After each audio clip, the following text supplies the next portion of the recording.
So research has compared the expansion and non-expansion states, right? So some states expanded, some states did not expand Medicaid. They found that where they expanded Medicaid, it was associated with more preventative care, right? So people not waiting until things are too far gone, increased cancer screenings, more people having a regular primary care provider. That means a doctor, a family doctor. So you don't have to just wait to go to the ER. You can go to a family doctor. Improved access to prescription medication, and it significantly reduced medical debt. That's number 3. Number 4, there's 6 things. Number 4, better financial protection. So people with insurance were less likely to experience catastrophic medical bills, right? People going bankrupt or having to choose between, am I going to feed myself? Am I going to buy my pills? Unpaid medical debt, bankruptcy related to healthcare costs, which was a huge issue. So medical debt declined significantly. Number 5, young adults gained coverage. One of the most popular provisions of the ACA, where you can stay on your parents' health insurance until you're 26, that meant millions of people gained coverage. Protection for pre-existing conditions. If you remember, they were throwing people off their insurance, or you couldn't get insurance if you had a pre-existing condition. They would deny coverage. They would charge you a way higher premium. They would exclude some of your coverage. And the ACA prohibited these practices. And sorry, I said there were 6. Number 7, improved health outcomes. So studies have linked the expansion of Medicaid to earlier cancer diagnoses, improved diabetes management, lower mortality, healthier newborns, and again, increased use of preventative care. So when you talk about what did Obama do, what did the ACA do for anyone, I mean, you can look these things up. These are real things that were accomplished because a Democrat in office pushed for more health care coverage for Americans. And I'm derailing the conversation. I don't want to, because I thought it was an easy answer. Because Misa has another objective when she. Well, did that change your mind, or you feel like that means nothing to you? So you just doubled down on the conclusion. The conclusion was an encyclopedia of a proposal turned into, no disrespect to Jehovah's Witnesses. So that meant nothing to you. And so I said, Malik, we're going to stay right here because that was my whole point. So what I'm trying to that say. Was my whole point. So you can't. I'm trying to say. Yeah, I don't. So when I said I don't think we can change your mind, we can't. You already started out. But Patty put in the chat what I was the original. I don't think y'all heard anything that she said. What she said was, why could it not be passed in its original form? Why were there Democrats that went against when he had the votes? And that's why I brought up West Virginia. I brought up Lieberman. You got the blue dog Democrats that are overly like fucking redneck hilly butt fucks. Come on up, Eva. You want to join the show? You want to launch a new show tonight, Eva and John Kitover show instead of the Eva show. I'll moderate. No, you don't want to say anything again. You do want to come up now. Hello.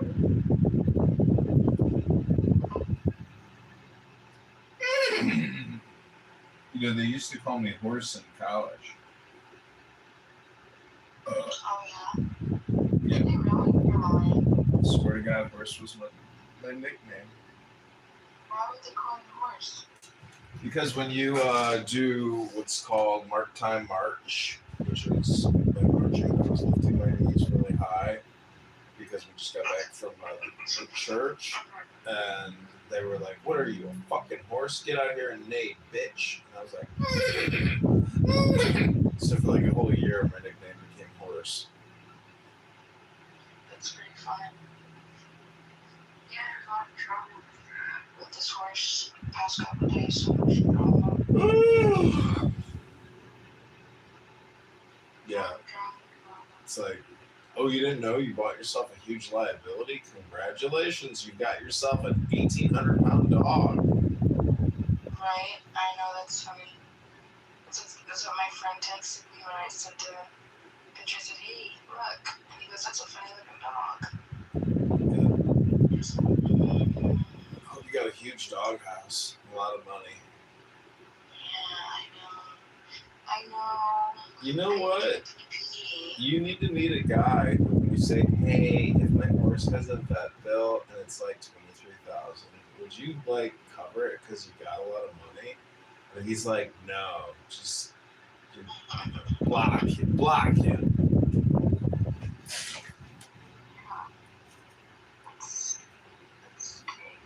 Everybody told me to get a PPE with him, and because he was still harnessed at the track, so he was a racehorse, and so he stopped at the track, and they were like, no, I don't think you can't trust anybody, but day one, he's already like issues, so call the vet. The vet comes a few days later, so now we're looking at potential EPM, potential stones. I don't know. But he's such a sweetheart. He's a real sweet horse. He's grounded, you know? So I'm really loud. Was collapsing these things at the barn, and I wasn't expecting them to be that loud. And so there's 3 horses that were in the paddock, and the 2 other horses take off. They do bat out of hells, and then bats out of hell. Then my sweet boy, with not even knowing me more than a couple days. He jolts. He like rears up, right? He gets scared, but then he immediately comes and turns around and it's like, oh. He, came over to me and he's breathing heavy. His eyes were bug-eyed.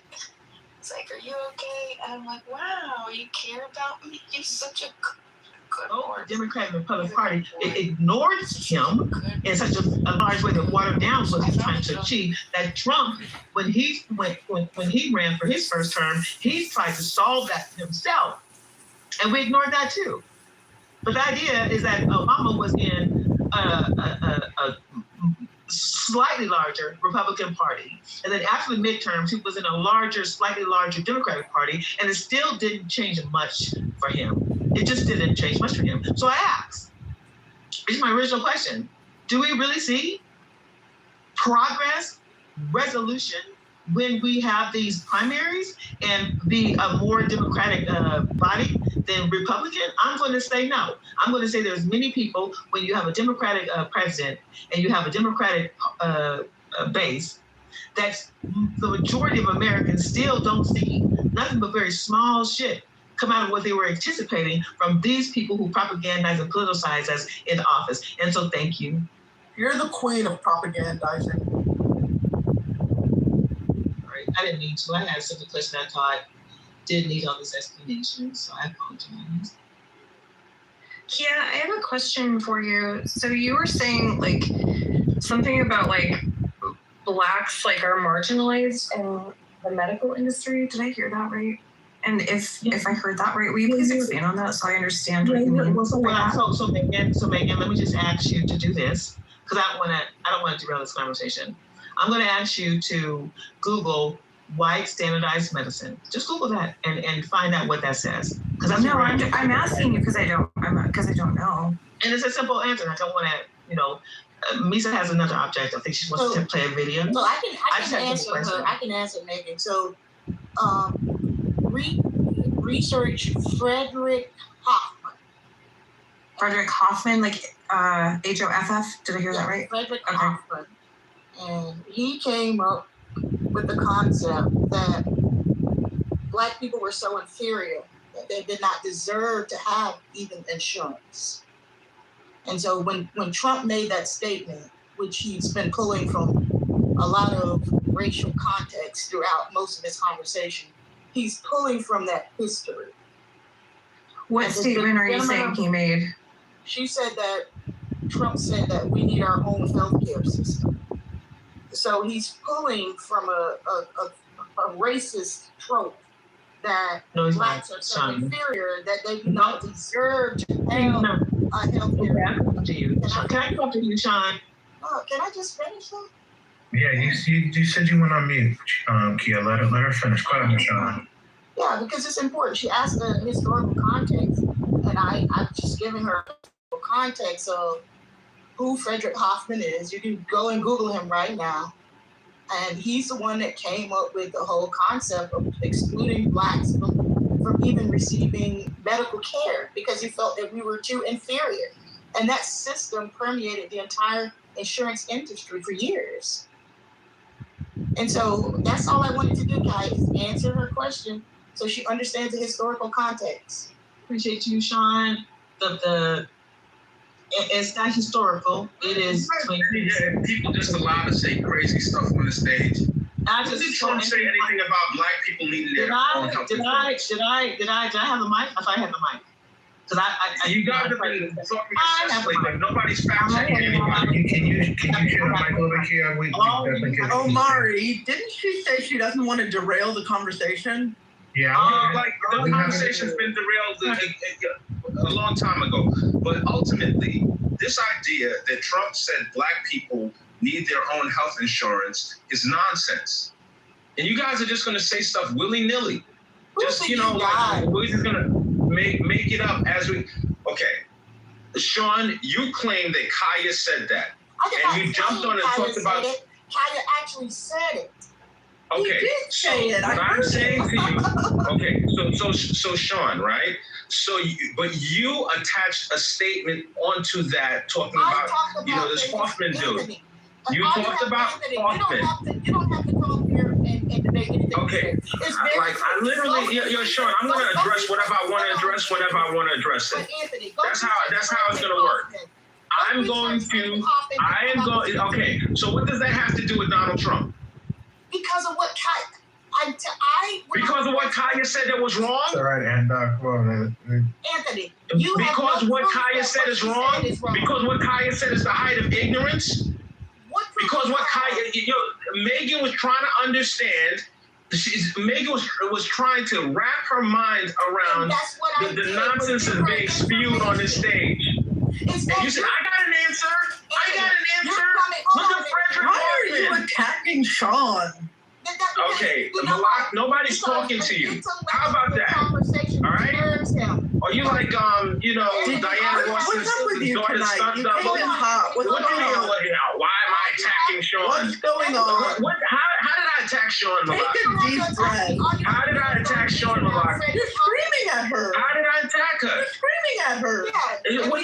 Are you screaming at me, Malak? Misquoting Kia. Malak, are you screaming at me, Malak? I'm not. I'm scared of the bad side of you, Sean. Sean, I'm scared of the bad side of you. I'm scared of the bad side of you. How about this, Sean? Sean, how about you let the bad side come out? How about you let the bad side come out? And then I'll let my bad side come out.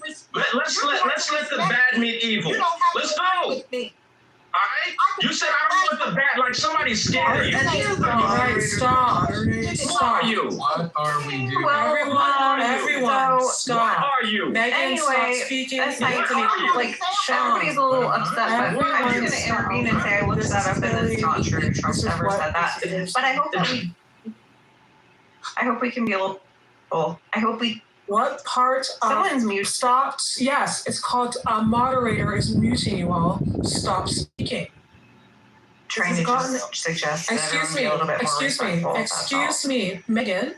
When someone says to stop speaking, I suggest you stop speaking. Okay, I know you're new to the room and welcome to the room, but we all know universally what stop speaking means. If everyone's being muted, that's because you guys have all gone out of control. And just so you know, only moderators can do that. So just be an adult, okay? Everyone, we don't have to agree on things, but what we do have to have is some sort of decorum and act like adults because we are actually adults. Please, one at a time. And there's no reason to be going after other people for what they've said or not said. Just make your statements directly and just move on. But the arguing between each other is actually quite tiresome to listen to. Yeah, so Marlene, I was speaking, and then Sean came off her mic. Well, Anthony, I understand that, Anthony, but Anthony, in fairness, you did attack Sean, and maybe that was not true. That was not. No, Marlene, I did not mention her. I made an independent statement, Marlene. You're saying something that's not true. I made an independent statement that had nothing to do with Sean. It turned into, you said, first of all, no, Anthony, I defended myself when she interrupted me. So what I literally said, Anthony, you're not listening, and you're a little too loud. Just take a calm breath. Marlene, listen, I'm talking in a regular tone. I am not yelling. Maybe your mic is too loud because literally it sounds like yelling. Marlene, listen. Okay? Anthony, I'm still talking. Anthony, I'm talking. Anthony, I'm talking. In a regular tone. Why are you doing this? Like, really? Okay, no, I literally am. Everyone, stop. Stop it. Anthony, what's going on with you? Stop. What's going on with you right now? My side is hurting. That's okay. Like, what is it, full moon or something? And Anthony, I'm still speaking. But Marlene, what you said about Anthony, could you please just take a moment? Like, I'm yelling. I'm moving to the audience. What is going on here? Like, why are we taking things so personally? That's crazy. No, what happened was Auntie Misa, Marlene was Auntie Misa, Misa's not your auntie, and don't touch me. So what she was trying to do was she's not your auntie, and don't touch me. So what she was trying to do was the same order. Misa is not your auntie, and don't touch I me. need to go and get some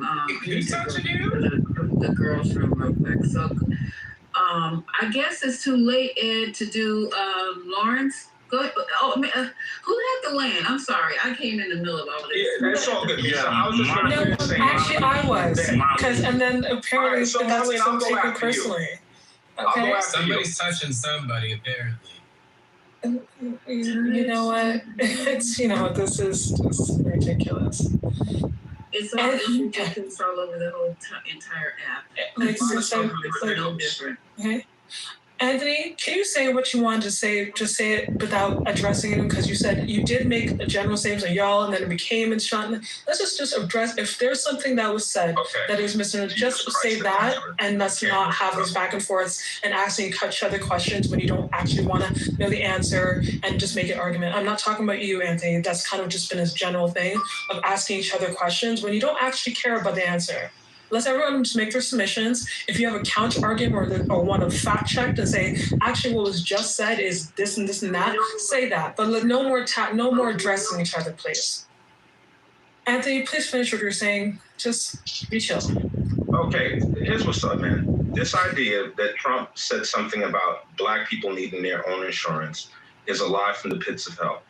All right, and this is the kind of stuff that constantly gets perpetuated, and then people latch onto it and they add onto it. They add on to the bullshit narrative that didn't even need to start in the first place.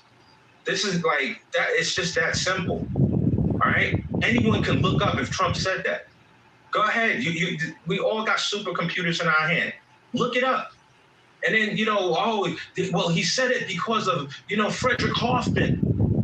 Just like, people just love to lie. They love to lie. They love to make stuff up. It's okay. You ain't got to lie to kick it. Just be regular. Okay, so I'm going to provide context because I actually was eating my Raising Cane's and I actually overheard the entire conversation and the debacle. So basically, Kyra was the one who brought up the reference about the ACA, and she was asking exactly what measurable elements or what measurable success came from the ACA gains, what came from the ACA as a whole. Malak gave her input, she gave her explanation about the ACA and what it did for certain states and what it didn't do for certain states.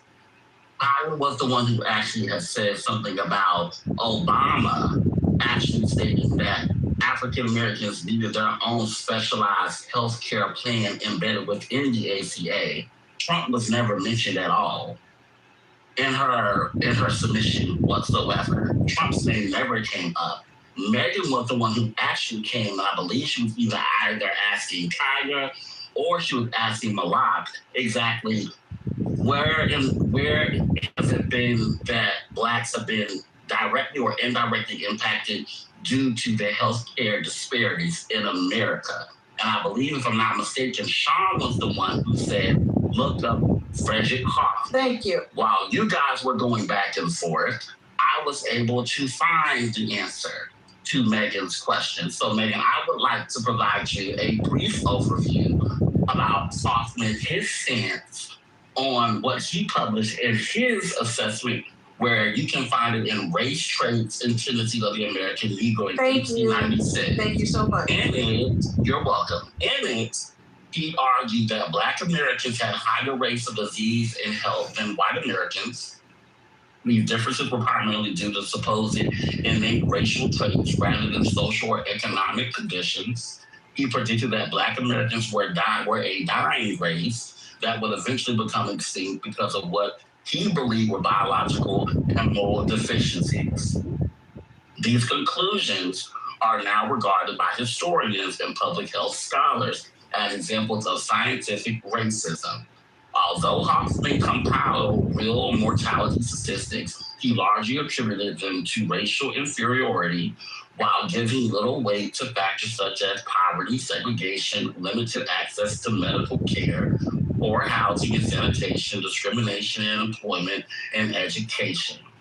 So this is what I will say, and I will rest my mic. Megan, I appreciate you. I may not agree with some of your statements that you have made on stage thus far, but I can always find room for somebody who at least wants to know and is asking with a sense of genuity. I felt like your question to Malak or to Sean was at least genuine in my opinion. But unfortunately, you do have agitators who come on stage who like to act as if these things don't exist in the Black diaspora. So I would implore you, Miss Megan, if you have the time, to look deeper into what I just read, because these things do exist in our community. And it doesn't mean much if you just come to the cookout to grab a plate if you're not willing to sit down and understand exactly where these ingredients come from when we cook our potato salads, when we grill our chickens, when we cook our hot dogs. Don't forget about the oxtails, baby. Don't forget about the oxtails. I'm just saying that. That's what I make a mean oxtail Jamaican. Oh my gosh, dish. We love it, but I don't think anybody was trying to attack you. And I apologize if any of the agitators that came on stage tried to make it seem like any of the moderators was trying to.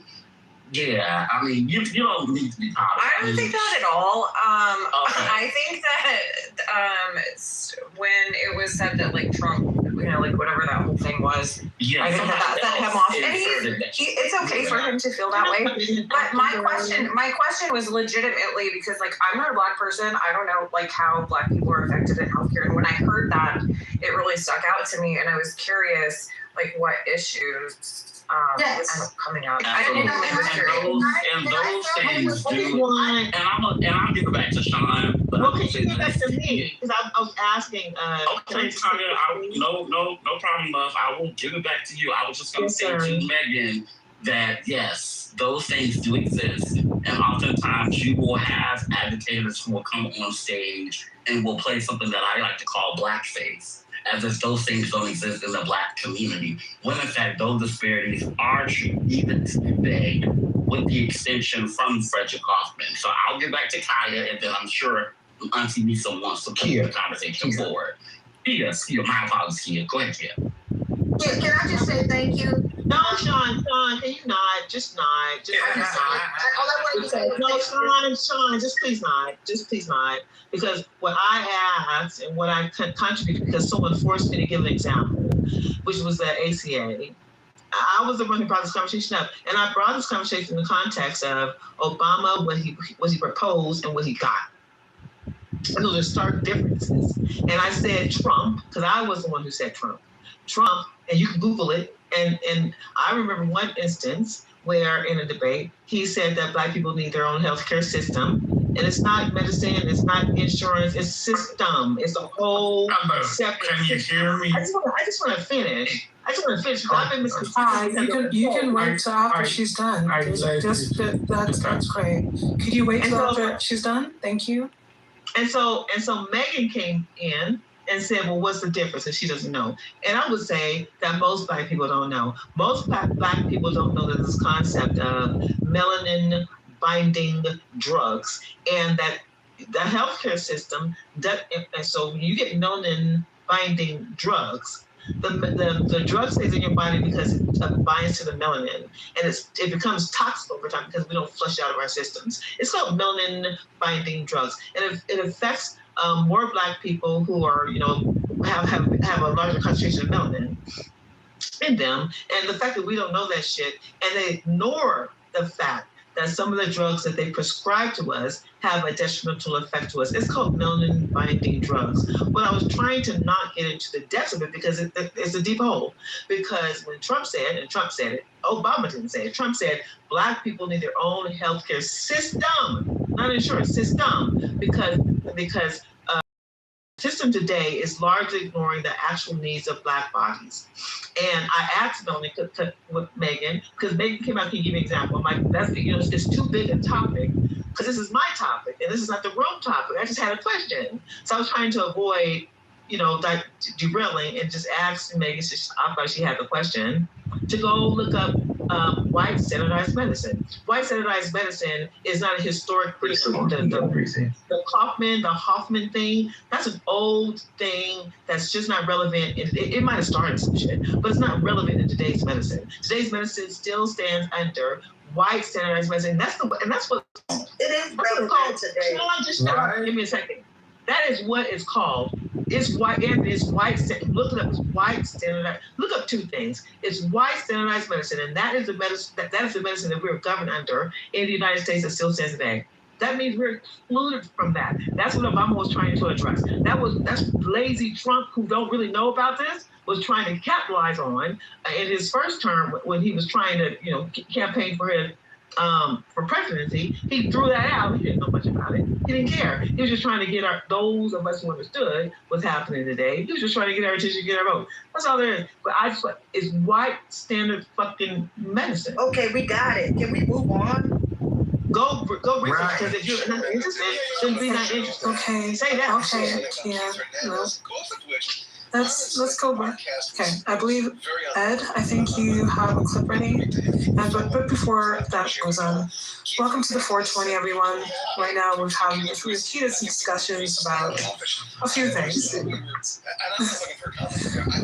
If you have a pink ticket and you want to join the club, please do. That way you can always get a notification every time that we are open. And we always love new people. We love new voices, new perspectives.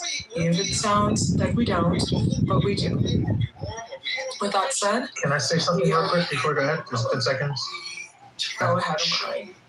I just also want to echo what Marlene said. Thank you all for coming. I know we missed y'all yesterday, and I appreciate y'all coming. The energy has been really good and been high from everyone. I mean, I can't find anything bad to say about tonight's room, so I just want to say thank you. So go ahead, Ed. Larry was scary as hell because he was too relaxed to see me. Never mind. Y'all got it. How can somebody so methodic and loose? You're welcome. Okay. All right, we'll get back to it.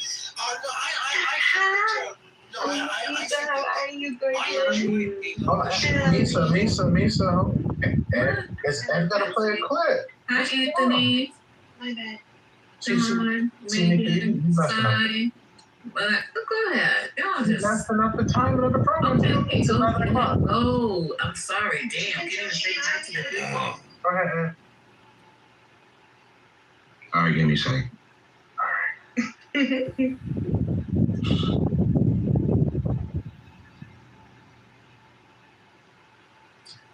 Mesa, are you in the house?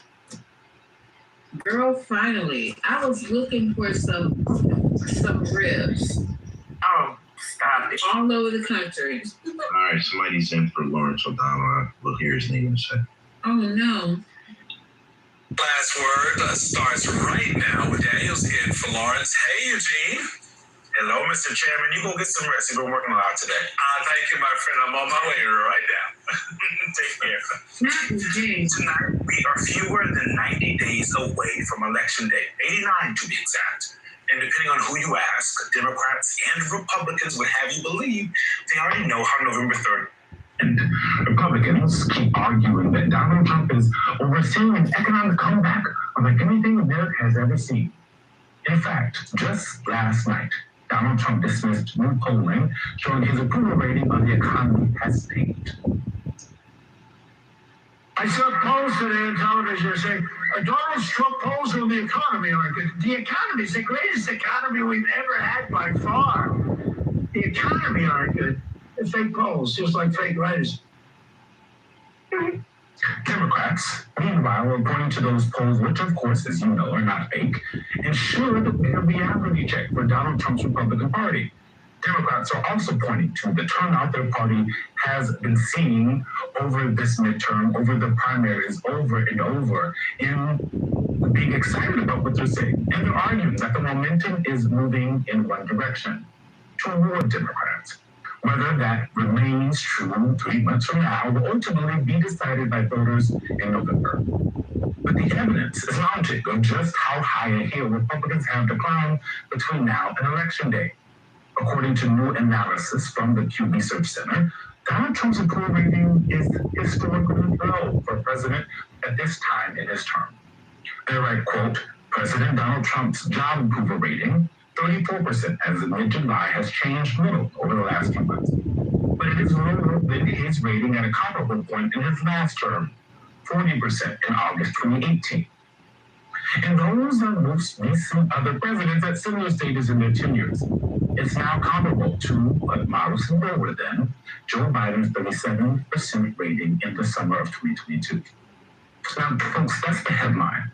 But what may be more concerning to Republicans who are inextricably linked to this president is where loss is in support is coming from. She reports that much of the decline has come from Republicans and Republican-leaning independents. Listen to this. Today, 69% approve of the way Trump is handling his job as president, down from 84% in February 2025. That is a 15-point drop. Those are voters who have typically been a part of Donald Trump's MAGA coalition. They've been holding it together. And this week, we've been hearing what some of that dissatisfaction sounds like. In this house, Alex Tabbitt has been traveling through Ohio talking with Trump voters.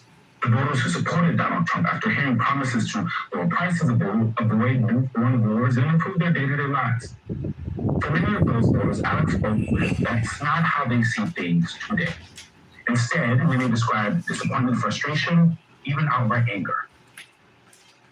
President Trump promised no new foreign wars. He promised to bring down prices. Both of those things aren't happening right now. How are you feeling about your support for him? He's just a man with money. Therefore, it makes him powerful. Money talks louder than, honestly, a hope for people. Sadly. But my view of him went down. I'm not a big fan anymore. Why? Like I said, he's got money, so he thinks he's got all the power. He thinks he can make the decisions of fulfilling the war, and she doesn't feel the repercussion because of it. Does the war feel worth it? I mean, at this point now, but I mean, it's not going to stop. So, is there any benefit to your life because of this war? Not really. Gas prices go up, store prices go up, everything goes up. President Trump is also pushing so that his family is immune from IRS tax audits. It can't be audited.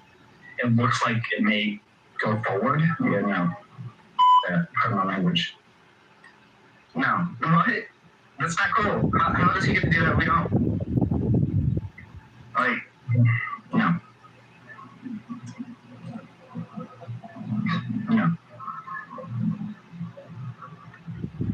say. I don't think that's fair at all. Just because he's president doesn't mean he gets two special privileges like that. I bet many of you at home are feeling similarly. The latest CNN polling shows Democrats lead Republicans on the generic ballot by 8 points among registered voters, 47% to 39%. Now, generic ballot polls don't predict the outcome of individual races, but they offer a snapshot of what's going on in the national political climate. And right now, again, things seem to be moving in the Democrats' direction. Another CNN poll found by a 10-point margin, Americans now call Democrats more than Republicans, quote, the party of change. It's a shift from just last spring when Republicans had a 7-point advantage in the same exact poll. We're also beginning to see signs that enthusiasm is actually translating into votes. Just 2 days ago, Michigan Democrats saw strong turnout for Tuesday's primaries. The Washington Post reports in Michigan about 1.5 million voters cast ballots in the Democratic primary for governor, compared with about 930,000 in the Republican primary. Of course, primary turnout alone will determine what happens in November, but campaigns watch these numbers closely, so do they, because it's a sign of voter engagement. At the same time, Republicans are finding themselves defending states they once expected to hold comfortably. In Iowa, New Emerson polling shows the Democratic nominee for governor there, Rob Sand, now holds a narrow lead over his Republican opponent. And Democratic Senate candidate Josh Turek, who will join us in just a moment, trails Republican Ashley Hinson by just 3 points, 48% to 45%. That is a statistical tie, folks, right within the poll's margin of error. Just 2 years ago, Republicans didn't think they'd have to defend Iowa. I talked to them. Now, Democrats see it as one of their best chances to flip a Senate seat. And one of the party's biggest advantages, trying to help make the case. A lot of people have heard me say this. Of all the things I've done in politics, Iowa was my favorite thing. There was just a magic about regular folks showing up in gyms like this, and just talking out. How do we move our state forward? How do we move the country forward? I'll tell you what, people all across Iowa are saying that they're feeling that hope, that optimism for the first time in a long time. That's my sense. That's what I think's going to happen. I've seen enough. Not only did I get whooped, but you got here a man of character, somebody who knows how to win. Now the ball's in your court, Iowa. I know that guy. Leading off our discussion tonight is Iowa. Josh Turek, he's the Democrat. I appreciate all the polls. It just puts a lot of emphasis in terms of like what needs to be turned around, in particular the war, as well as the economy, or at least the way the economy is going with respect to inflation. Open any other comments? I don't know. I thought it was in regards to the voter, the metal voter. Did they say these were people who were once Trump supporters?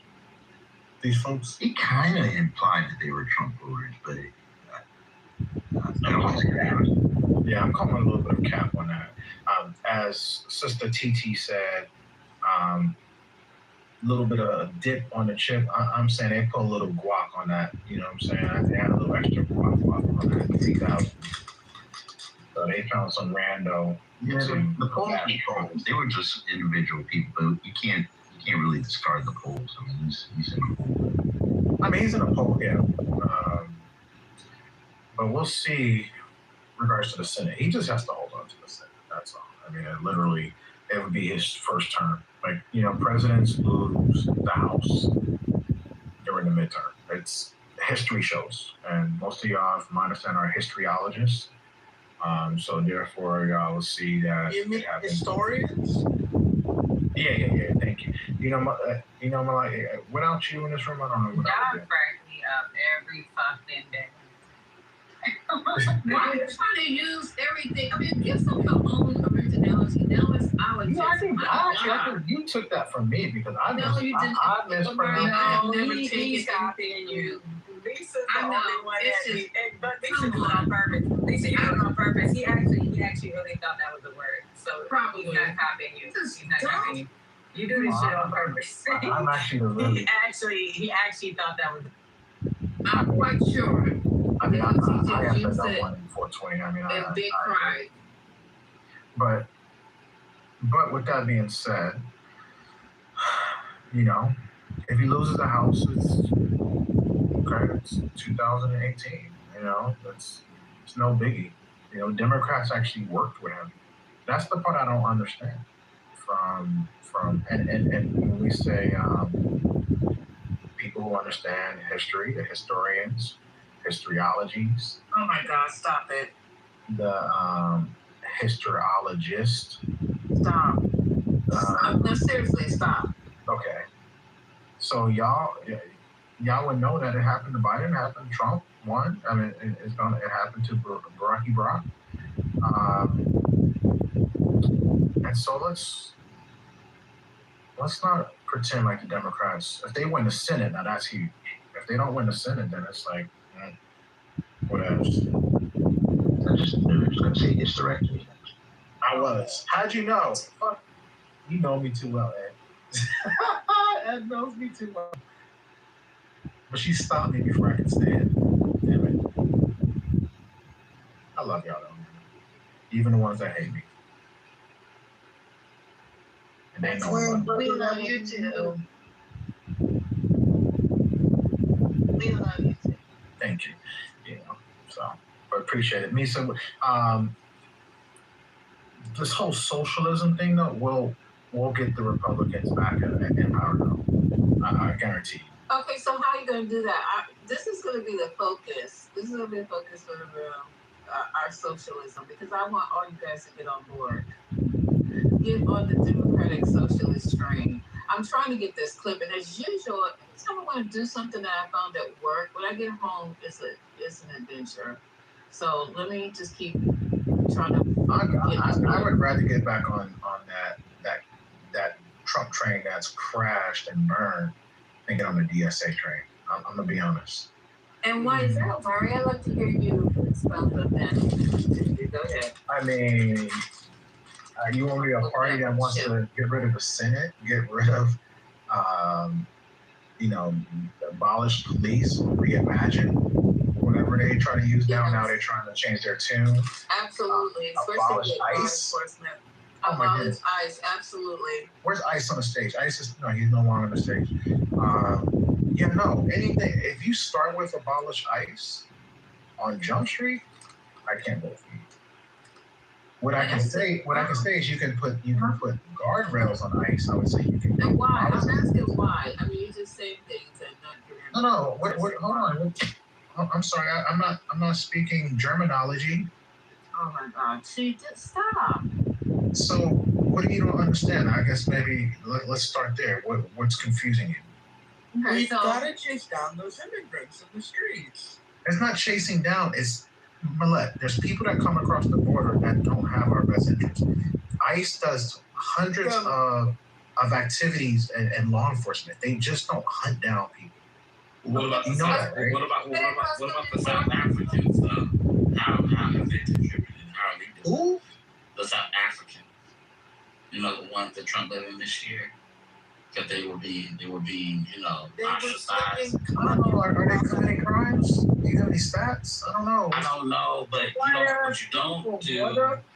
I'm not even talking about Hispanics that are here. I'm talking about people who cross the border without, introducing themselves. We're literally talking, and then people have committed crimes.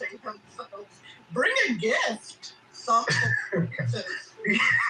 At least say I'm here. Hello. But Amari, the question I have is, why do you isolate police and then emphasize ICE? Because aren't they the same regime?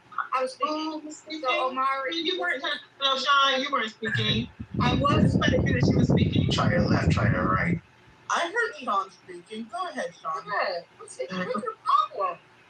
So my question to you, Amari, couldn't Customs and Border Patrol perform that function? Because traditionally Republicans are about smaller governments. So we could combine that function into Customs and Border Patrol and reduce the budget by $300 million. Well, I mean, I think they hired how many ICE agents? So I don't know, tens of thousands. Not enough. So basically, I think you could reduce the number of ICE agents, like similar you can reduce the number of IRS agents. I'm all for that. But to completely abolish, that's the key word, Ms. Shawn, is ridiculous. You want state troopers or you want Customs and Border You know, to we do didn't always have interior ICE, enforcement? right? Interior enforcement? They go door to door? They already can pretty much come in. I forgot how many miles. And so they already can, like literally the shooting that took place was actually a Customs and Border Patrol officer. So they need to be on the borders. Just not the Mexican border, they need to be on the Canadian border. You know, like they need to protect the And in border. case Marlene wants to try and defend. Well, yeah. Well, Marlene could get in because you're just trying. I swear you're just trying to troll because no one's coming from Canada bustling. Wait a minute. Canada has a border, right? We already share. You know that we have officers on both sides of the border, right? You're not worried about Canadians coming into America. Well, Canadians overstayed a visa. They need to go too. And so do Europeans, and so do a lot of other people. But you guys don't go after them. Hold on. But ICE is not going after them, are they? No, they're not. So what conversation we have? Have you heard or have you seen them? Have you? Okay, then tell me the stat. Then tell me the stat. I mean, we've had this conversation. Tell me the stat of people. Oh, so they are cracking down on all the people are overstaying. I mean, the majority of them are south of the border. Don't do anything. I haven't heard that. The white immigrants are harmless, huh?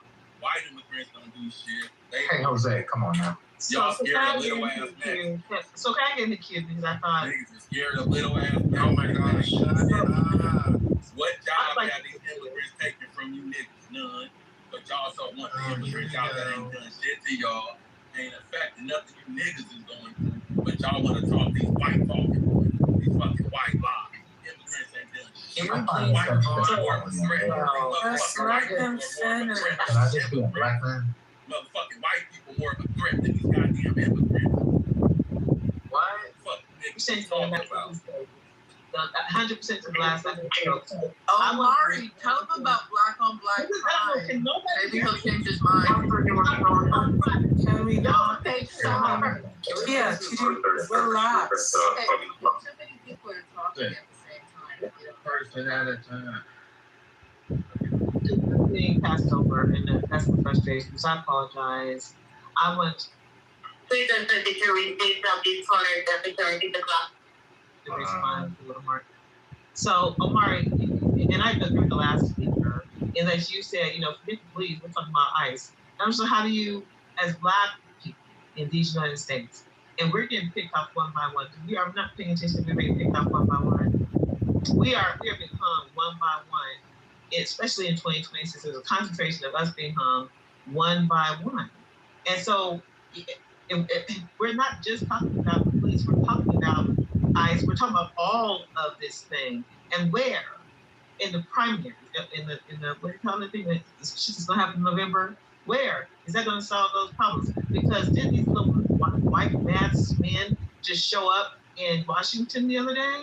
And we're not.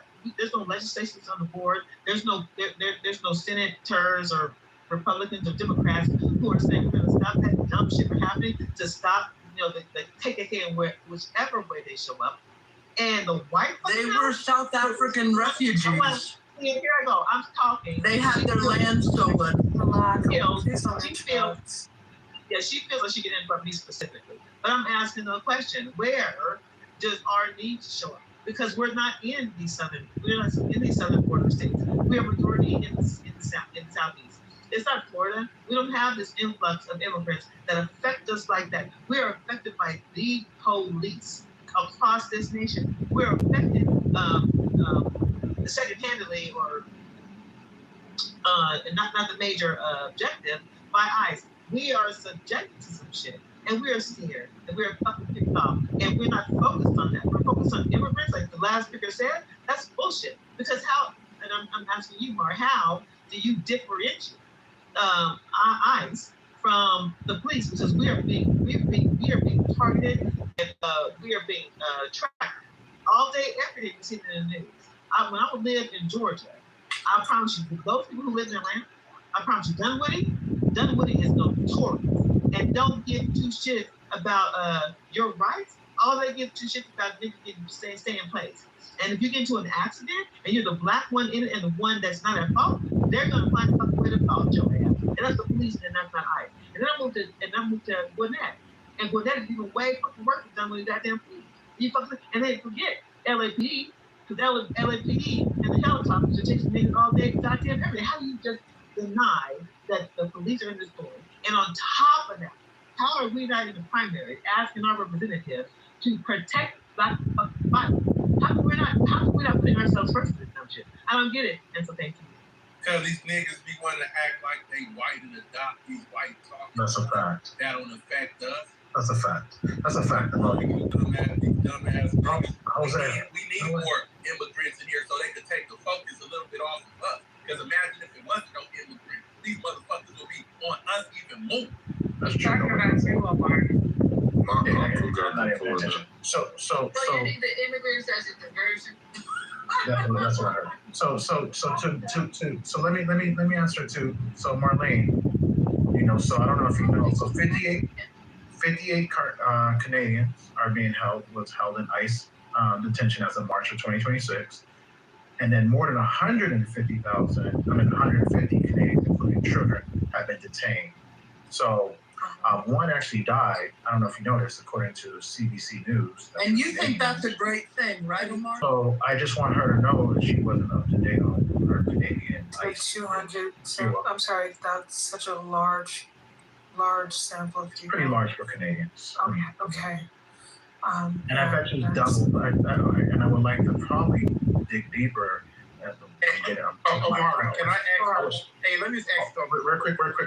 Or were they just coming from Canada? Hold on, Marlene. I didn't. Or were they actually? Hold on. I'm asking a question. Are they Canadians or were they just coming from Canada? It says they are Canadians being held for illegally for overstaying their visas. It's a question. It's not arguing. No, that's okay. I mean, I'll drop that CBC story. Overstaying your visa is not a border issue because obviously you came in legally with a visa, so it has nothing to do with the border. Yeah, so that's how you have to be specific. What exactly are they sneaking in, or are they just overstaying their visas?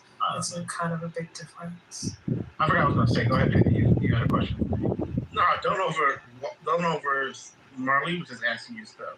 No, I can't. I gotta get her to answer. You're gonna have to give me those facts of those, because it is a distinction of whether they're sneaking in, which is what we were discussing earlier, versus overstaying their visas, which is a crime that not just Canadians but anyone, especially Europeans and all the Chinese and all the Asians. Detention. Did the Canadians stay high? It would just You want to focus on ICE detention, or you want to talk about surely that they would they not be, if that was overstaying their visas, would they not be detained by ICE for that reason? I mean, it's possible. It could be criminal. It's most likely criminal activity because Trump is only going after the person first. Well, there's a distinction between people sneaking into your country where people who have overstayed their visas and being detained, right? Of course there is. Okay, well then make the distinction. Well then just specify what you're talking about. You said, there's all these Canadians going into America. Based on what? I didn't say all. No, of course I didn't say you said all Canadians. I said, no, my lord. You said all. Okay. You said all these Canadians. Not all Canadians. Oh my good lord. Are you not understanding do you not understand English? I said You're saying that there's a whole bunch of, I'll rephrase. You're saying there's a whole bunch of Canadians sneaking in from the border. I didn't use the word sneaking, I said overstay. This is how he but that's not just, but again, but that's you what said it in the context. That was not the point. Because we're sneaking into the border. That's not the same thing. Overstaying your Canadian border being exactly. That's what we're talking about, Amari. Context means everything. Yeah, but then we were talking. Hold on, Amari, don't do that, because we were talking about border and border control versus people overstaying their visas. That is a big difference. I wanted to be inclusive. I said that it needs to protect all the borders.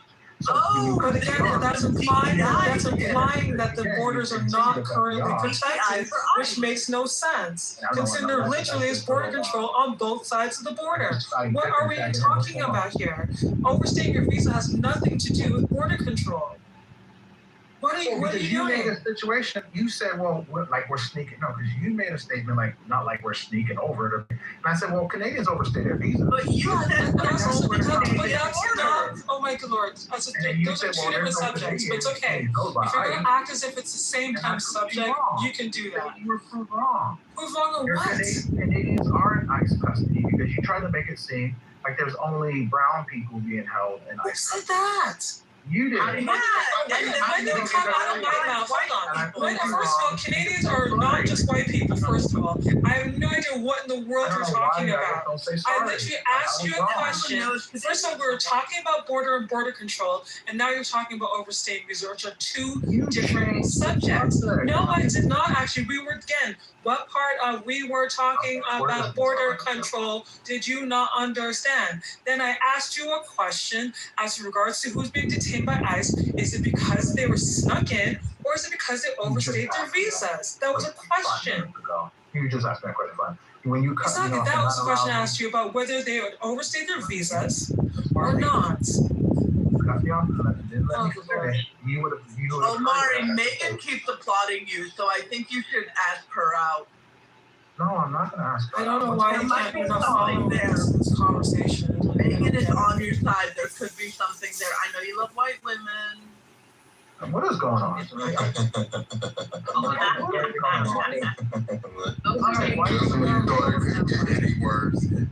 This is annoying, Mama. It's just annoying. The idea that we're not even. Oh, you don't like trolling? Okay, interesting. Yeah, I don't like trolling. We're not even voting for in these midterms. We're not even voting for. I'll try to be more serious. The stakes are very high. How are we doing that? We're still.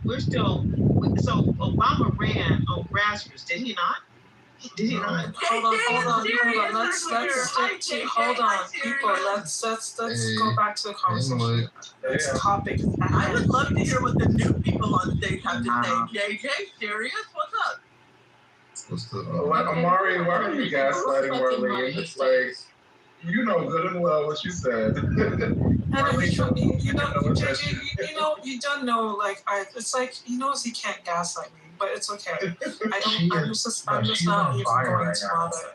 And she lit herself on fire. I'm on fire right now. I assure you.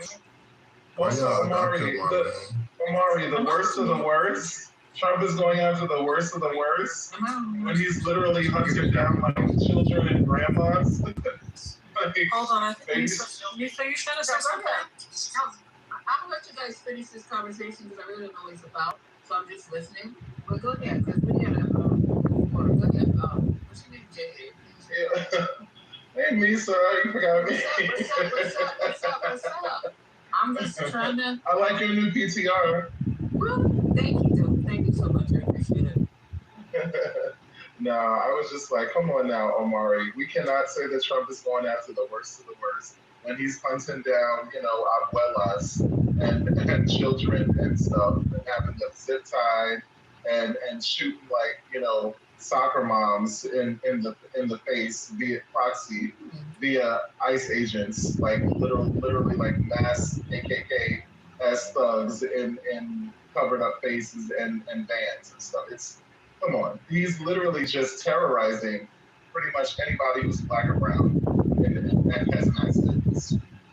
Well, ICE attacks are up over 1,000%, so that's why they're protecting. And two, if it's called collateral damage. So let's say if I'm going to, I have a target that I have to go pick up, who actually get the criminal, and literally, if I go in that area and I find 5 or 6 other people, and maybe they may not have a criminal record, but they still don't have their proper documents, they're going to get picked up.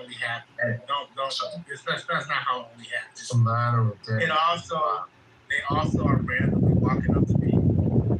They're doing these. We already know they're telling them you have an people. Oh, hold on. We know they're stopping people of color. We know all this already. Mm-hmm. we know they were given permission to do this in some states, right? Well, weren't they given permission to stop people of color? So these aren't people that were quote unquote criminals that they knew they were criminals or were surrounded by other immigrants. We know that. And then now, what is it? What's the number? It's $2,500 per taxpayer to pay for this shit right now. This is the businessman, right? This is a businessman, right? That you all said was a good businessman. I'm trying to see the benefit. I got the benefit of the criminals, but I'm trying to see the benefit of the rest of this shit, other than making America white again. The real shit too. Answer me this question. How does Mexicans get deported out of New Mexico? The state is called New Mexico, and Mexicans are getting deported in New Mexico. That's kind of crazy to me. Are you serious though? Yeah, and I even got stopped by ICE before too. When I was walking down 183rd Street in New York, they asked me like, "Oh, you got papers?" I'm like, "I'm Puerto Rican." I literally had to show them my ID just to prove. But see, you guys miss up. They pressed me like they're gang or something. But you look at the argument when you come and say, "Oh, they're arresting Mexicans in New Mexico." New Mexico is not Mexico. Yeah, but they have the entitlement to even name it after it. And America will even let in Mexicans say, "Hey, you do wiring work? We need your wiring work skills. You know construction? We need your construction skills. You know how to fix refrigerators? We need that too. But hey, your family can't stay here because fuck them." They didn't cross the border crossed them. Facts. What? They didn't move. The border moved across them. They just kicking it where they been. You just got here the other day? A lot of them. Y'all learn stuff on Clubhouse every day. Y'all drifting towards MAGA, boy. Y'all drifting towards MAGA. I'm on that tonight. Don't start. You want one? I'm on that. Well, let me pass you something. So you can get off it. Nobody's trying to be MAGA in here. Leave them people alone. They're not even coming over here no more. Can I ask you a question? Because of y'all. Can I ask you a question? Why do y'all think that? Somebody has Notorious blocked. Can you guys unblock him or drop down or something? Why do y'all think that ICE gets such a bad rep under Trump, but they were more active under Obama? Because they were doing things the proper way under Obama, and they were going after actual They weren't criminals. shooting American citizens. It wasn't ICE under Obama. It was Customs and Border Patrol. It was ICE. No, It was ICE as well. It was ICE. It was. Yes, it was. It was. And hold on, wait a second. Under Obama's administration, ICE killed over 40 people under Obama, and they deported twice as many people as Obama. Citizens in the street. I They didn't hear killed, about that. yes, they killed over 43 people. They didn't put it in the newspaper to make y'all feel, propaganda. Who did they shoot? Was the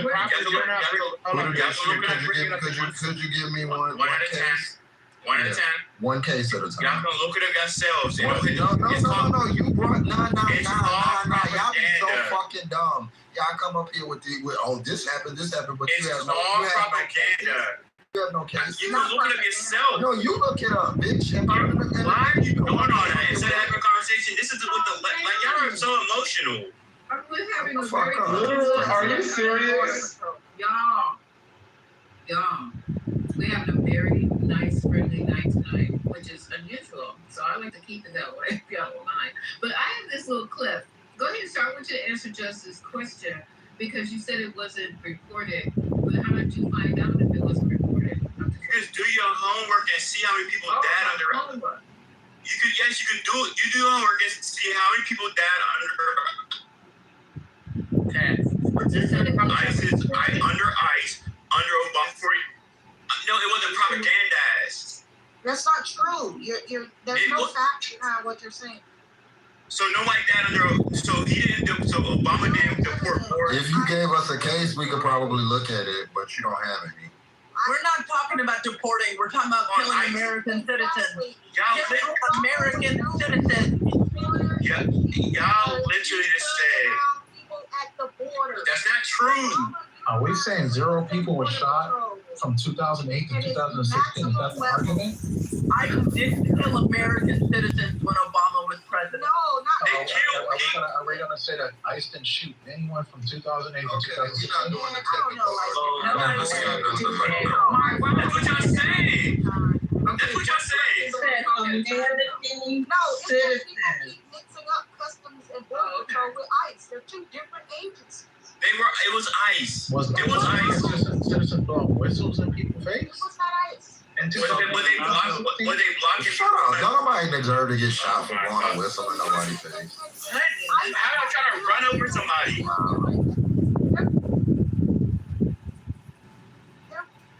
Killing the people. Under Obama. Who's doing the siege? It just wasn't. Who's doing the siege?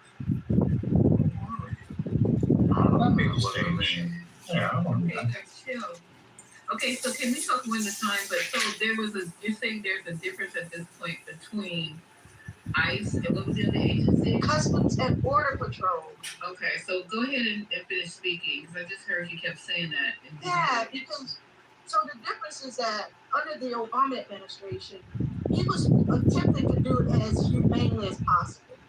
So he was stopping and deporting people before they even come inland.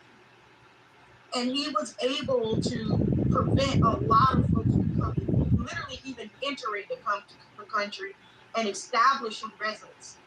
Whereas under the Biden administration, a high concentration of people actually came in and were able to establish residency within the borders of the United States. Hence the reason why Obama was given the nickname President, what would they call him? The Porter-in-Chief.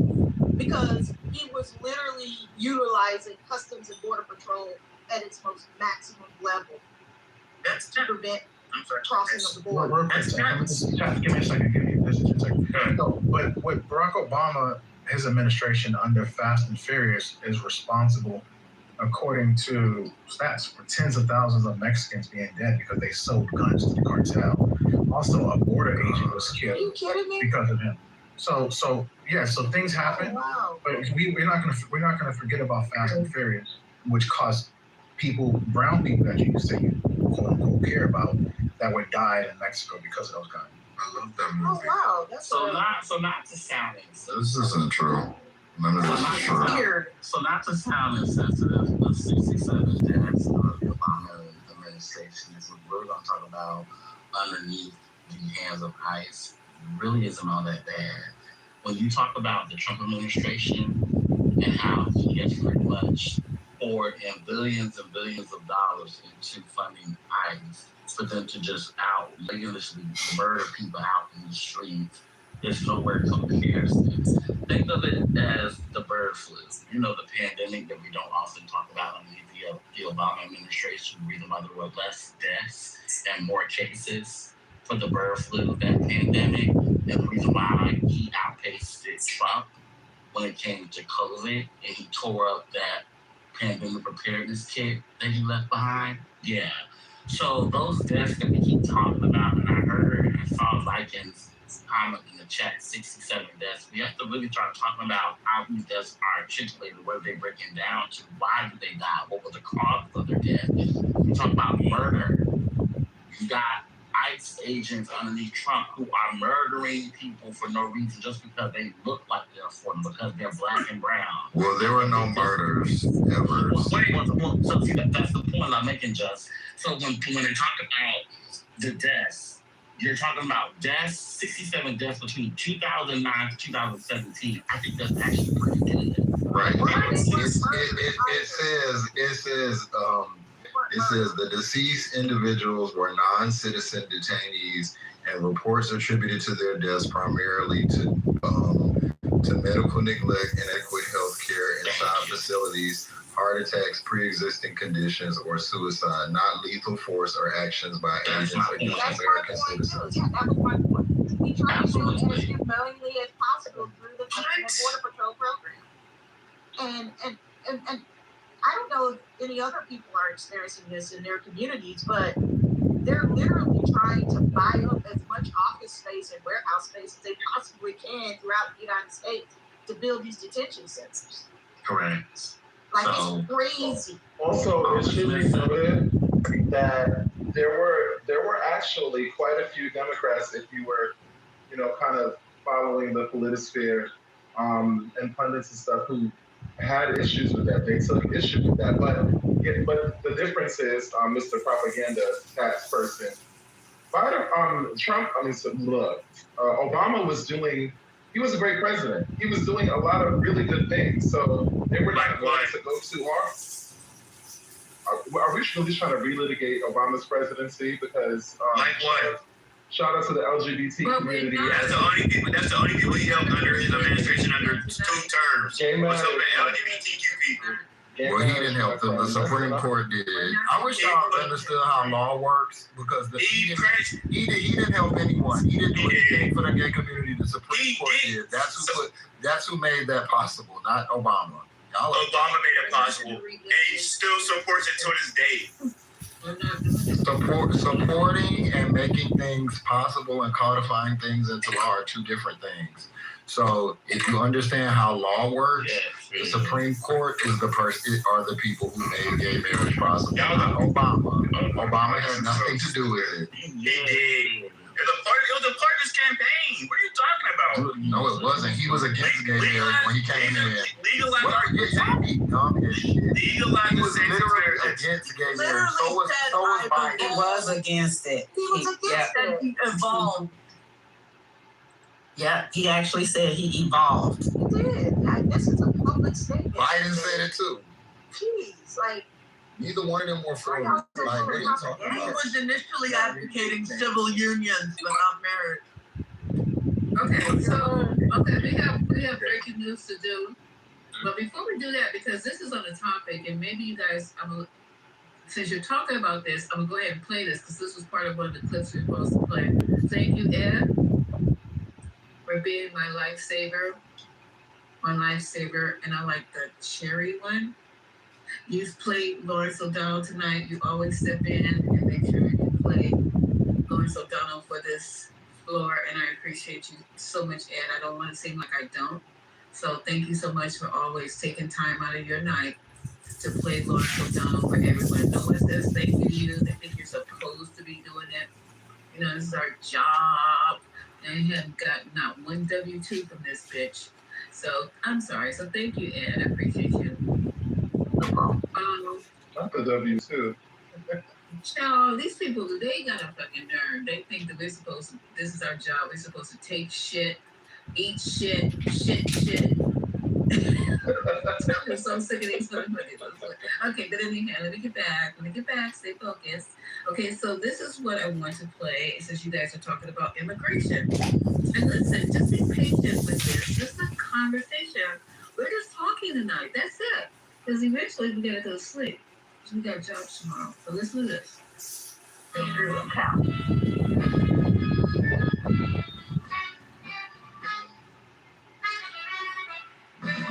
Outside of baby benefits, can you name one Democrat?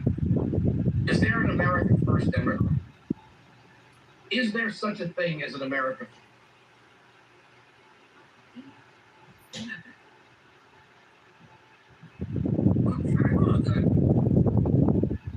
What's going on with our tape? Did I just say tape? I just heard it. Hold on, guys. Sorry about that. Are you connected? Oh, okay. One moment.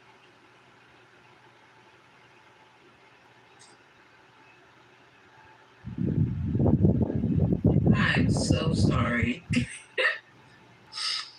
I have like a million speakers, but I don't plug them up. This is wild. Now, this is not the JBL.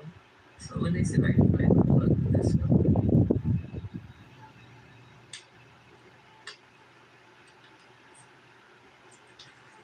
Okay. Maybe it's this one.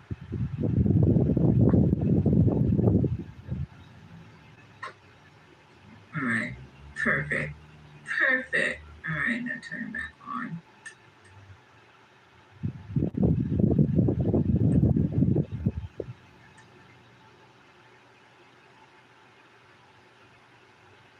Y'all being so quiet.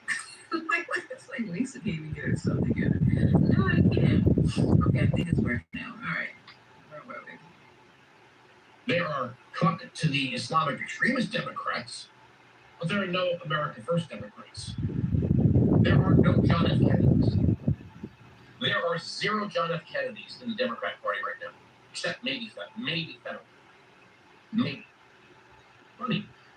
Guy comes into the Senate on vibes, has a host of mental health issues, goes away to a place, and then comes out sounding like a conservative Republican. Weird. So in Connecticut, the governor is spending millions of dollars to support illegals and deadly violence. In New Jersey, the governor, Mikey Sherrill, spending $20 million while complaining there's not enough resources for education, by the way. Okay? Complaining there's not enough resources for education, but it's going to spend $20 million of state taxpayer money on illegals. Here's a montage of California mayors, starting with San Francisco, talking about their election, their primary premier issue, which is not American citizens and not homeless Americans, but three. Here in the Bay Area, hundreds of thousands of our immigrant neighbors are living with fear and financial uncertainty.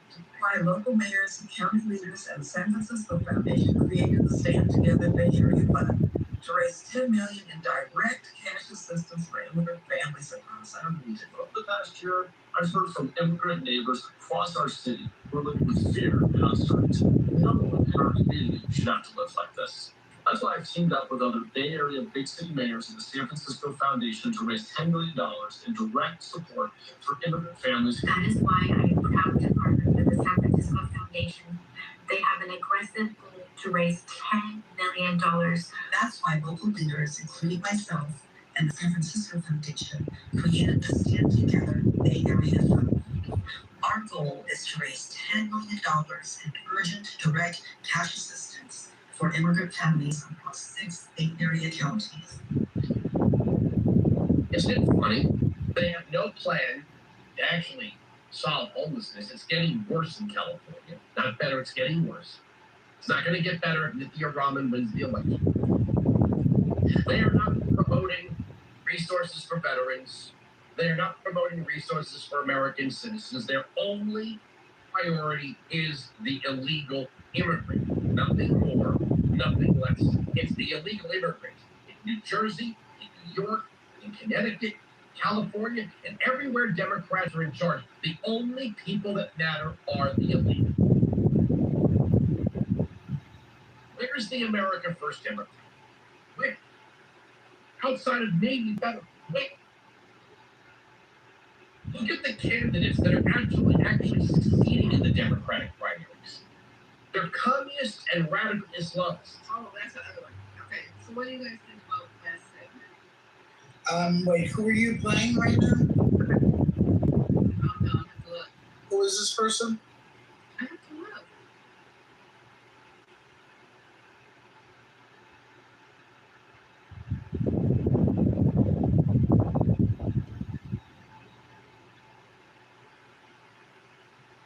The generic right-wing MAGA type. What did he say that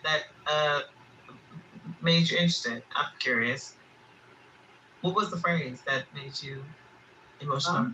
Who are you talking to? Are you talking to me? Yes. What was the part in that recording? I was asking who was talking, and she's getting me the answer. We know you. We heard them. Yeah, they're American First Democrats all over the place. They talk about having, people not avoid taxes. They care about science. They care about rebuilding roads here. They care about healthcare. They care about homelessness, feeding the poor. You mean like that kind of stuff? Those American First Democrats? The ones who don't want to, let's say, fund crazy wars in Iran? Are you talking about those? No, I'm asking, is that Is that what you just heard? That you're questioning? His question was, where are the America First Democrats? And I'm telling you, all of the things that the America First Democrats believe. And I'm asking Lisa, before you interrupted, Misa, who was the person speaking? America First? I'm just asking. While she looks for it, I was just asking what Was it like Sean Hannity? No, I don't know because it was. It was a podcast individual, right? I don't know who that. The voice doesn't sound familiar. It sort of sounded like Sean Hannity. No, Sean Hannity. It's not. It's definitely not Sean Hannity. Come on. I don't think it's Sean. It's definitely not Sean Hannity. I don't know Sean. It's someone. It sounded like. It sounded like a fake Rush Limbaugh. Like a T-Mobile. I asked you guys what you thought about the clip. I mean, well, in some ways it doesn't matter because it's all the same right-wing MAGA talking points of the bullshit. No, what's the talking point? No, the question was what's the talking point? We have one at a time. One at a time. I'm sorry, Troy, are you not listening to what I said? Yeah, good Lord. He said, where are the America First Democrats? And I just gave you a whole list of all the things the America First Democrats support and are against. When the reason we were playing So it, and I'm I don't reading the chat, understand what you're the trying reason we were playing it because we were talking about immigration. Okay? That's why. And we were supposed to be playing this a long time ago, but I was driving trying to get here for 2 fucking hours. This is not my motherfucking job. My dear, first of all, hello. Number two, I'm asking because normally when people play clips, there's a basis tied to the conversation. And normally don't do that conversation shit with me. I just said conversation. We were talking about immigration. Right. What I'm saying is that I understand that. What I'm saying is it being pertinent to the conversation because whoever it is who's speaking is important. What that person was saying would be important. Like what their relevance is to the discussion. Just comment on the fucking on the fucking clip, please. That's it. That's all. I think he was responding to why they were saying certain things. That's it. Because we're all on a sequence. Nobody said when we played Lonzo Donald why we were playing that shit. You guys are killing me. Just go with the fucking flow. Yeah, I just think it's commenting on like a limited context of the things that he's talking about. That's why we're just having a conversation. If you guys don't want to talk about it, move on. Well, that's why they were talking about immigration, and then we started talking about was it Alex Jones? Is that Alex Jones? I don't. Oh shit. Okay. No, can y'all stop pestering Lisa with questions? Okay. But I want to ask a question. Sorry, go ahead. Yeah, no. Go ahead with limited context about the immigration debate. Go ahead. Yeah, well, I mean, she's just sparking the conversation. But you guys, okay, so bye. Because we're just having a conversation about immigration. You guys pick up where you left off, and I just asked you, what did you think about what he said? That's all I said. Basura. Do you understand that? It's garbage. Okay, so you commented. Next. And what do you call Fetterman? What was the name he gave to Fetterman? I think JJ wanted to say something. Girl, we don't understand. Like, I don't get it. Like, I don't get what. Well, the whole thing was about asking where the America First Democrats, and I think that the issue is that. Well, that's a whole other conversation, Chad. But I think that the issue is that Democrats and MAGA Republicans just have a fundamentally different understanding and perspective on what America First actually is. That's the thing, because Democrats, for the most part, like we're not. First of all, we don't call people who come into this country who are actually coming here for a better life, like many of them are, there are many people, obviously, like this FDA, let's say FDA. I'm like, descendants of slaves and things like that. A lot of us, but a lot of people come to this country, you know, just for a better life, just trying to work and pay their bills and you know, contribute to society. So we're not villainizing them. We're not, you know, calling them illegals, which I just think is an absolutely deplorable term to literally call someone like objectifying them in a way and removing the humanity. Like how is a person illegal? Like that's just very, very a very disgusting thing to say. But that's the thing. So yeah, America First, it just means different things, you know, to Democrats versus MAGA Republicans. So, but also too, the other thing that that he was, which I already saw earlier today. I saw like the guy that just won in was it Minnesota? Right. Was it Michigan? Michigan. I'm a New Yorker, y'all. Sorry. What do you call it? I never been to either of those places. But they already have the, you know, MAGA Republicans and stuff. They're already going on with the attack ads, and I saw one, you know, where they took one little clip of him saying like, you know, I'm dangerous, when obviously he was just, you know, talking about like I'm lit, like I'm a danger to, you know, Trump and all of his fuckery, and they just took that little clip and they're running that with an attack ad. So they're just trying to frame. And they said Islamists and, you know, radicals. They're trying to do what they, you know, go back to their playbook because they know that the majority of, you know, Trump supporting MAGA is racist. So they want to gin that up. They don't feel that non-white people deserve to be considered as their equal as American citizens. So, you know, they're just going back to the playbook as usual, racism, bigotry. Okay, I appreciate you. And then the thing about it, thank you, sir. You know what it was is that we had clips to play, and it took me 4 hours to get home, literally 4 hours to get home. Bumper traffic. So I couldn't play any of the clips. So now that I'm home, I'm going to play the clips that our clip player pulled for us for tonight, and that's what we're doing. If you guys are confused, who's the clip player? Who's the clip player? It's none of your business. It's a clip puller. No, it's not. Why y'all put those jackets on me? I don't send her clips to Don't say jackets. Everything I say. I'm sorry. Yeah, I don't send her clips. No, he doesn't. That's a lot. Oh my God. He does not send me anything. What is wrong with you guys? I play my own clips. I don't send these.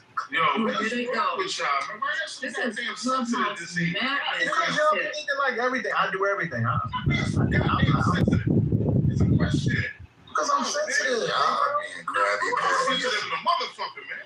No, wait, hold on for a second. Hold on for a second. We were having a very nice run, and nobody was crabby. So I'm just trying to figure out, Amari does not send me clips. Why do I need to have anybody send me clips? Why? All I think we wanted to know is like who was speaking. That's okay. So you know what? I didn't want to even say it, but you guys have just got to know everything about every fucking thing. Okay, so the clip is sent to me by my daughter. I don't want to keep, you know, but if I say I don't know, why don't you just take it for what the fuck it is? And now I gotta say the clip, she does it because she's earning money. I'm gonna have this shit talked about in another room. Fuck it. Listen, if I say something, I'm saying it, right? So why are you doing like that? No, I gotta know. I just girl, all you had to do was say who was talking. We ain't answer all that. Mason. So look the person's name up. I don't know. What are you getting? But why would you think that people not gonna want to know who we're listening to? So if I say I don't know, just then what? I mean, like, so seriously, if I say like, I don't know, it's not this dramatic. This is like this is Young and the Restless for no reason. No, you started it. I ain't even asked, but I thought it was like that. Not you. But it's just like if somebody says they don't know, why you just can't let it go? That's my question. Why you just? You're the host, Ricky Lake. Like we're asking you. Not Ricky Lake. Why gotta be Ricky Lake? Got it, Jerry. But why gotta be Ricky Lake though? Man, you're Okay, it's giving Ricky Lake. It's you giving Jenny Jones. Ricky Lake. Jenny Jones? Yeah, it definitely gives Jenny Jones. That's fucked up, Jess. That's okay. What's wrong with Jenny Jones? Jenny Jones, that's better. No, to eat that when you didn't go to school. This is right now. I can't be Judge Mathis. I can't be Judge Mathis. No, ma'am. No, girl, you're trying. Now you're eating this up. Y'all is brutal. Y'all this. Who? Sally. Dr. Diane Bryant? Sally.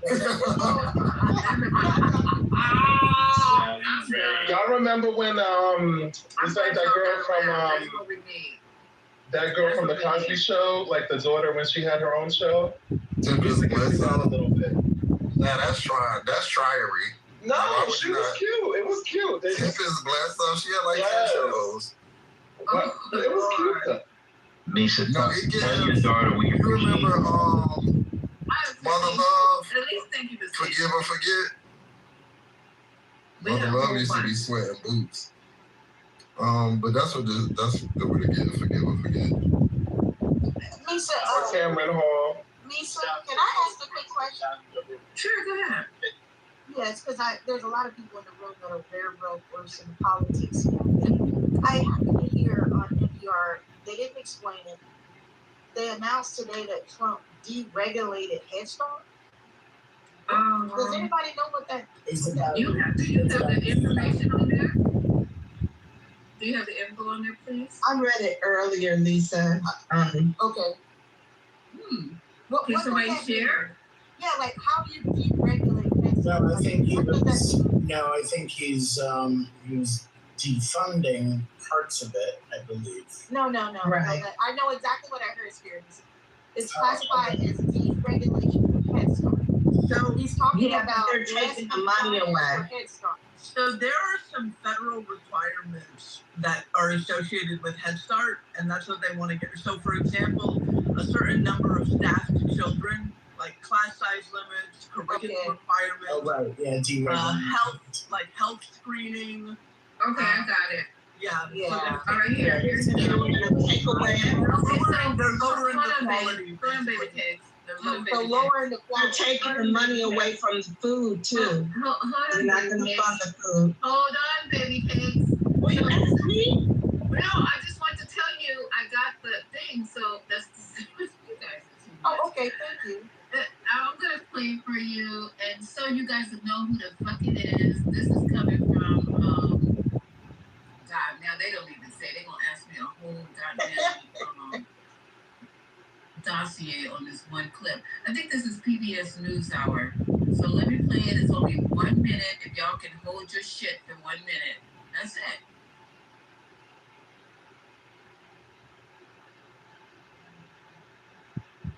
Want to end your tiring days with a breathtaking 3D visual feast? Meet the 5D holographic projector that turns any ordinary space into a magical TV where you'll 30 just 1 second. Okay, here we go. President Donald Trump's administration on Thursday revealed plans to overhaul Head Start, a federally funded program that provides early education for the nation's poorest children. Officials from the Department of Health and Human Services say the proposed changes would encourage more local decision-making. Early childhood policy experts argue the deregulation could undermine Head Start's position as the gold standard in early education. Head Start centers serve around 700,000 of the nation's most vulnerable children, including those who are homeless, in foster care, or disabled. That is not set to change. The proposed plans include eliminating most of Head Start's regulations, such as standards for low staff-to-student ratios or requirements to provide services for preschoolers' families. Centers will have the option to continue operating as they do. However, officials say they will have to adhere to at least 2 new requirements. Those requirements being a 5% cap on administrative expenses, down from 15% under current rules, and new nutrition provisions championed by Health Secretary Robert F. Kennedy. The public will have 60 days to weigh in before changes can be made. The final rules could face legal scrutiny, further delaying their implementation. Thank you. Now, what does that mean, though? Like, I hear it. I can give what's you the impact? Like, does anybody know what will this be a net positive, a negative? I can give a little synopsis. So yes, they are deregulating, but but they're talking about relaxing requirements to teacher to child ratios, class sizes, curriculum standards, family engagement, home visit, dental care requirements, and the people are saying they could save over $2 billion. And yeah. So is that child care? That sounds like child care instead of Head Start. This is Head Start. No, I get that. The spirit is. I'm saying, are they downgrading the learning component to where it's just simply child care? I mean, this is part of the. I said teacher to child ratios. Yeah. Like, okay, is that child care? Maximum class sizes, relaxing that standard. Yeah, that's what I was saying. Like, if you're relaxing all of these standards, then that I don't know. Then right, you're relaxing the standard, which means you can have greater. She's saying it won't be Head Start The anymore. quality, After all of that, yeah, will it be Head Start anymore? Oh, well, That's my point. Yeah, they want to get rid of Head Start. I mean, that's not a secret, is it?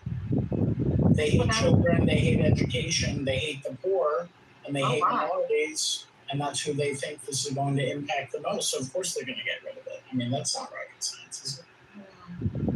Well, does it say anything about the food? Because what I read earlier, it talked about not providing food. Well, it's going to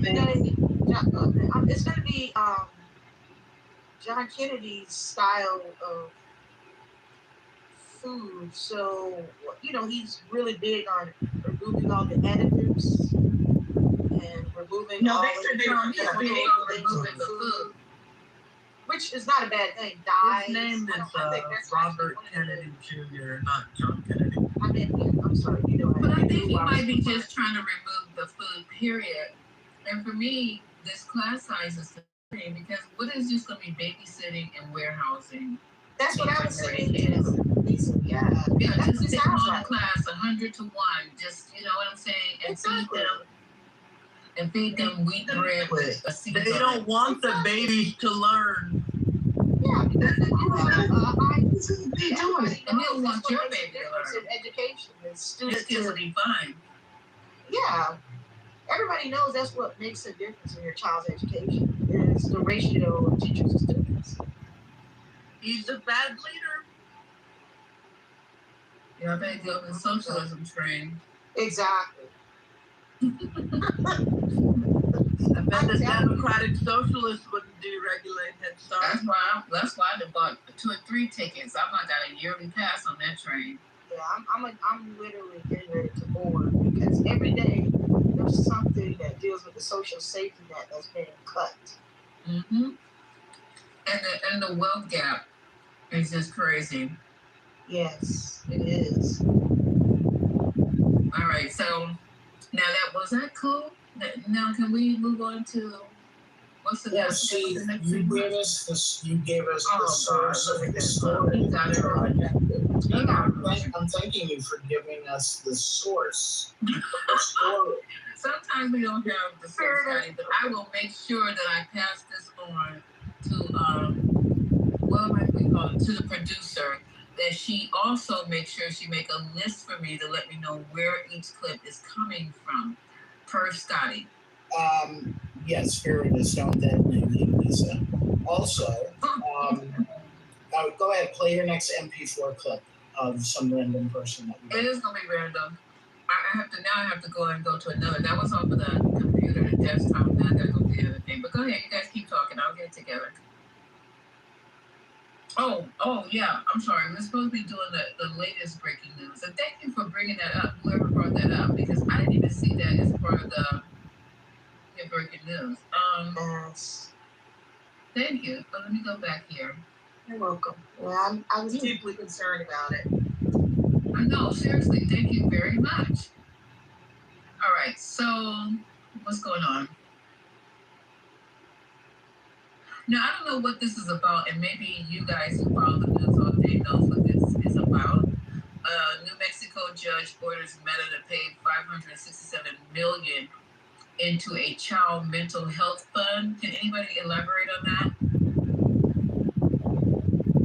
I haven't read that headline today, but there were a number of legal suits up against Meta related to depression and anxiety being worse in particular in adolescents and children related to like Instagram use, Facebook consumption. So if I were betting, and I haven't read the article, I have to preface that again, it's probably related to that. Okay, let's see if I can get more info on that. Go ahead, I'm sorry, go ahead.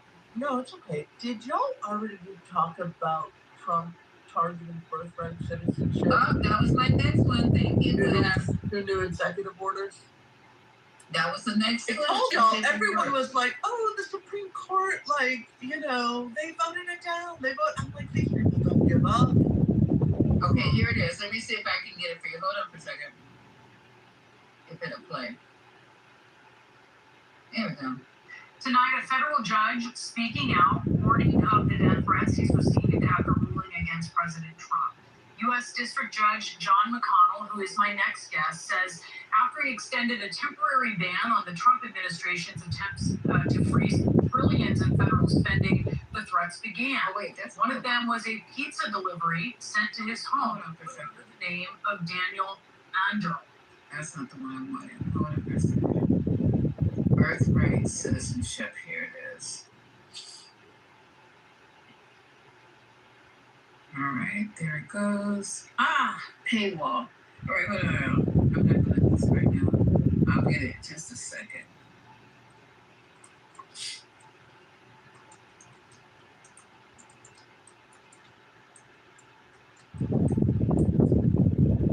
All right, here we go. All right.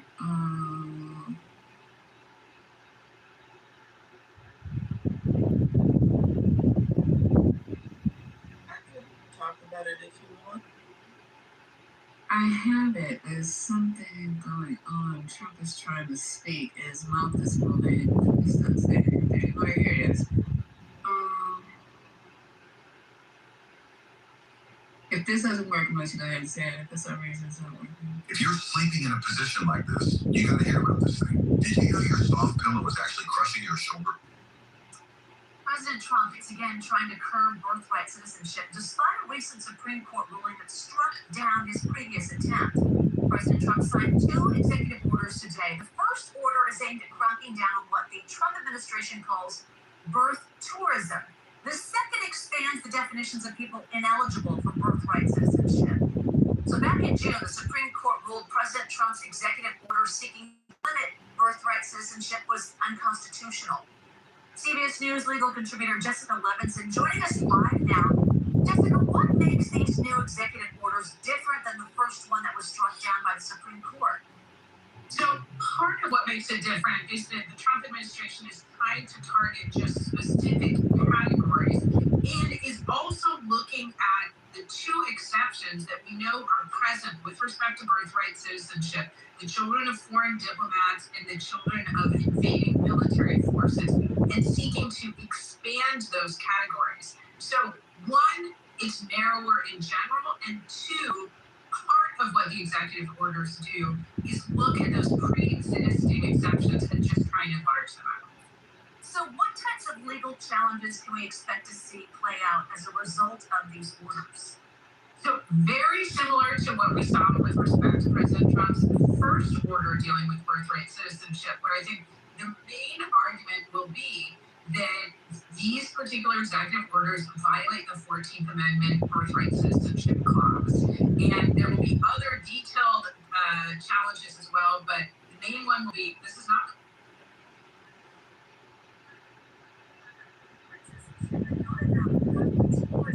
Expand on that?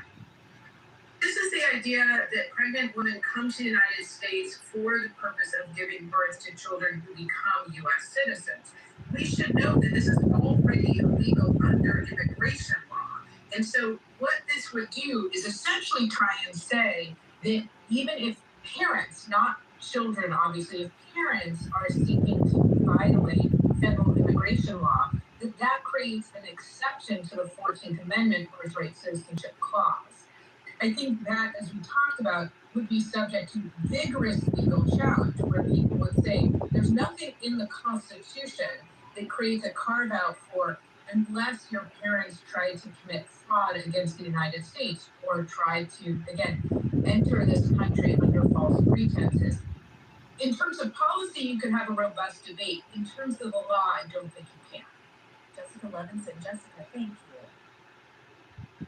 Okay, that explains it. Didn't explain it for me. Anybody mind cleaning up? I think I get it.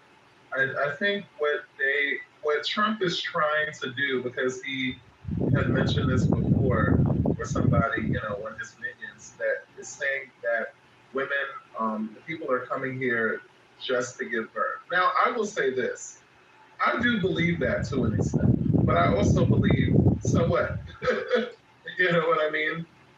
But I won't dig into that. So basically what he's trying to do now is, instead of the previous one, because he tried this shit before and it got knocked down, but then he's narrowing it to say, well, they have bad faith intentions because they're just coming here and, knowing that they're pregnant and trying to just, stay here and have their babies here.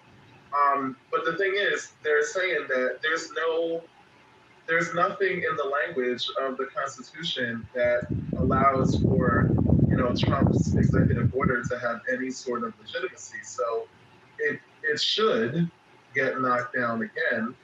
And, it's like, try again, but because he just constantly has to feed, his racist base, and because that's the reason that he's trying this shit. Like, when you literally have 50 million other more important things that actually needs to be.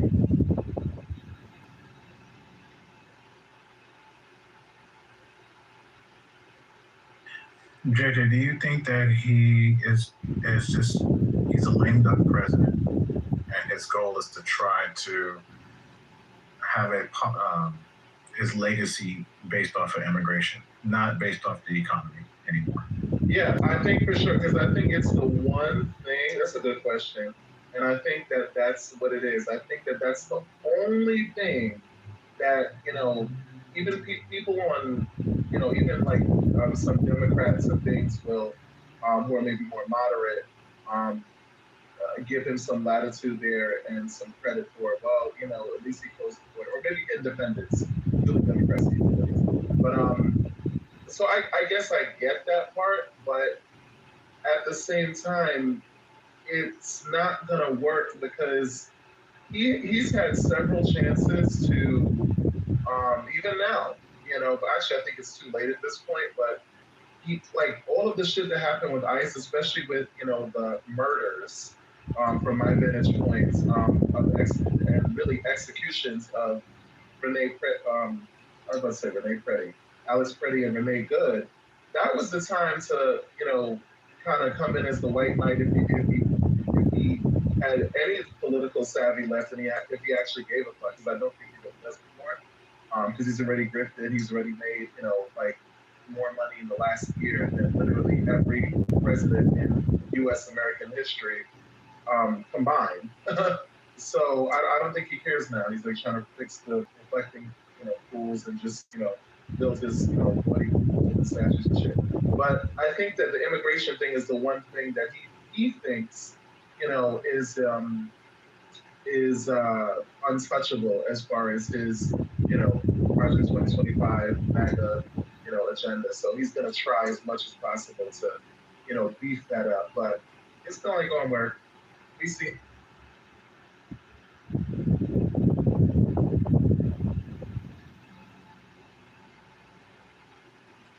So I feel like this is kind of similar to when they're always bringing up trans women in sports. Even though there's relatively few trans women in sports. Okay. And that issue was actually the result of them doing a lot of market research and focus groups and figuring out, like, what is the thing that is really upsetting to people, whether it's actually a problem or not, what can we, talk about? And they found that it was a sports issue, so they pushed that.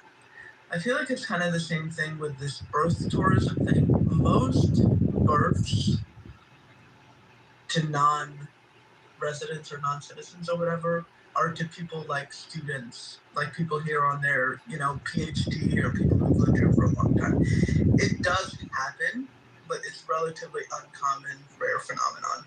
But they feel like, oh, this is something that we can get people, to rally behind. This is the next distraction. So let's push this. The other thing I would say is if the parent does something wrong, why is the child being punished? Like, that doesn't make sense to me. Can you imagine the hospital trying to implement this? Do you have children, Mala? Do you have children? I don't want to speak about It's not relevant. Not relevant to the conversation. I have grown grandchildren. It's not relevant to the current conversation. All right, okay. Yeah, because we can speak on certain things, and we don't have to have, a personal connection to the, part of the issue.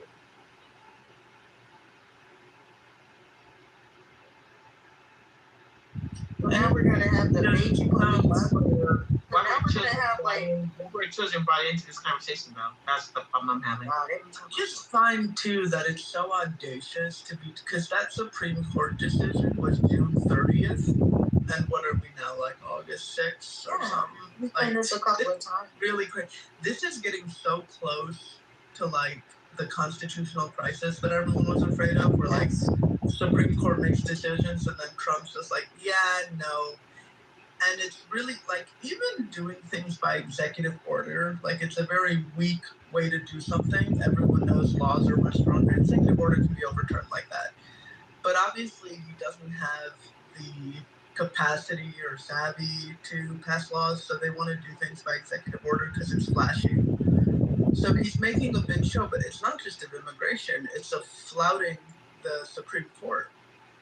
And people say, oh, have you seen what those democratic socialists are doing in their proposals? And they want to, do this, and they're so extreme, and you have a man who's telling you Supreme Court decisions don't matter. The Justice Department is not independent. What could be more extreme? But executive orders are impactful. Like executive orders. But I thought keep speaking over me. No, I thought my first. Time. Like, I was speaking. Sean was actually first. But okay. No, she wasn't first. She was not you keep speaking over me though. No, I wasn't speaking over. I came off my first. Okay. You know what? It's okay. It's okay. Yeah. Yes, ma'am, and thank you.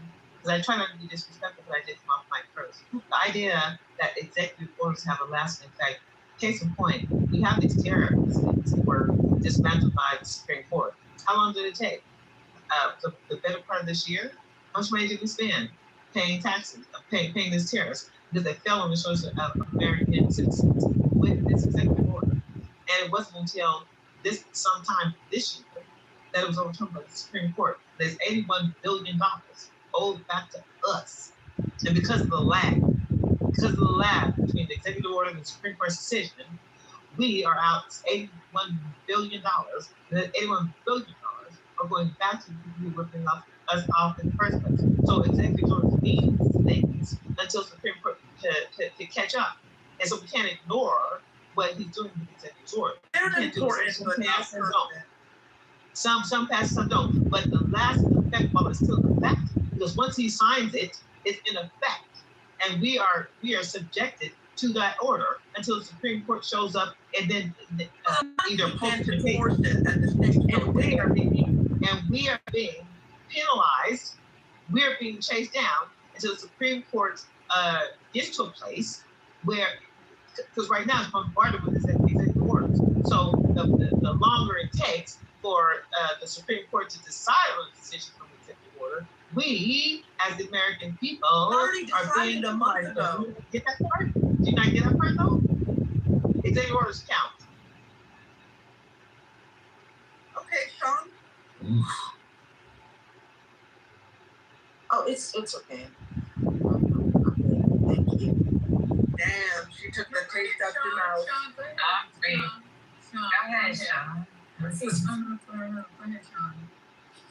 Yeah, I just was really trying to understand how it's going to be operationalized. Because, executive orders, I mean, I know they're not law, but I don't think folks understand if you haven't worked in the federal government that there are directives, and those directives are passed down to the secretaries and the heads of departments, and they're implemented. And so anytime he passes an executive order, it has an impact on the American population vis-a-vis the enforcing agency, whatever department that is going to be given the responsibility to implement that directive. And so I'm just wondering, is the first, I guess some of the first places that it could be implemented are the hospitals that are owned by the federal government. Whatever hospitals the military is utilizing, the veteran affairs. It's just, I don't know. This is just the weirdest time to be alive in this country. Just weird. Man, it is very weird. It's a lot of weird stuff going on. It's just because we're weird people. Now, another thing that's happening, and it's also breaking news. I don't know how much it is for you guys, but it is for me. The White House is drafting an order on vaccines and autism. RFK and Dum Dum Donald. He's gonna write or present a executive order with his funky ass about the connection between vaccines and autism. And the question is, what is going on? He's trying to lose the midterms, right? Because it's completely unpopular with everybody, but he's just going to do it anyway. So it says here, they're drafting an executive order to focus on the childhood vaccine schedule and autism, according to more people familiar with the matter. The order will continue to spotlight a divisive issue that Republican pollsters have warned carries political risk ahead of the November midterm elections, and would follow the confirmation of the new CDC director. What's her name? I call her Superwoman, Erica, with all the alphabets behind her name. But I thought she said that she was going to. What did she say? Did she say that vaccines don't cause autism, or she agreed with RFK? They do cause autism. Yeah, Erica. She said what? I'm right. She said what?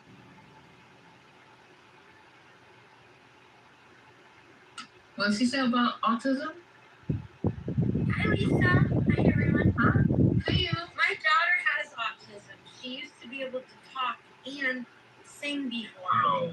And then she started eating baby food, and then they started giving her the vaccines, and they forced it upon her. And then everything was different. If people don't even realize that if you get the COVID vaccination, even your kids, you're considered transhuman. Look it up. People don't even realize This is that. dangerous misinformation. Aurora. 20 minutes till 12 o'clock. I'm sorry, I haven't been here in a while. I want to say hi, but Yeah, I was going to say hi to you, Aurora. I didn't know that your daughter had autism. She has level 3 autism, and she's nonverbal. How does a baby go from singing and talking to being completely fucking mute? Also, Lisa, Erica said that there is she accepted there's overwhelming evidence vaccines don't cause autism. How's she gonna keep her job? I don't know. Well, Misa, did you see what was it, Janine Pirro the other day? That was in my head. That's what I said. How is she gonna keep her job? Yeah, because that was wild. Question before we go to Janine Shapiro, and welcome, Aurora. I didn't know that. I didn't know that about your daughter. And much love to you and your daughter. Thank you. I'm joining a huge lawsuit because there's a bunch of people suing Gerber and Beechnut because she was eating the baby food, and then it was just it was weird because she aspirates when she swallows, and it wasn't always as severe as it has gotten at the time. So in January 2020, when they did the barium swallow study, they realized that it was going in her airway, and they immediately hospitalized, and she was hospitalized for 6 months on a feeding tube. It scared the shit out of me. She's a really strong, tough cookie. And it really made me think, and I'm like, how is it that she was alive all this time? She was almost 3 years old. And the fact that she is going through all of this, she was able to eat before, and then with autism, she started to aspirate. So, and she has a rare form of autism which causes regression. And people don't realize with autism, if a child is sick, they regress. They stop talking as well.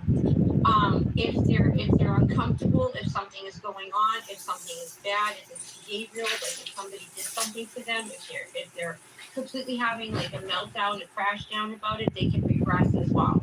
There's so many different factors when it comes to that.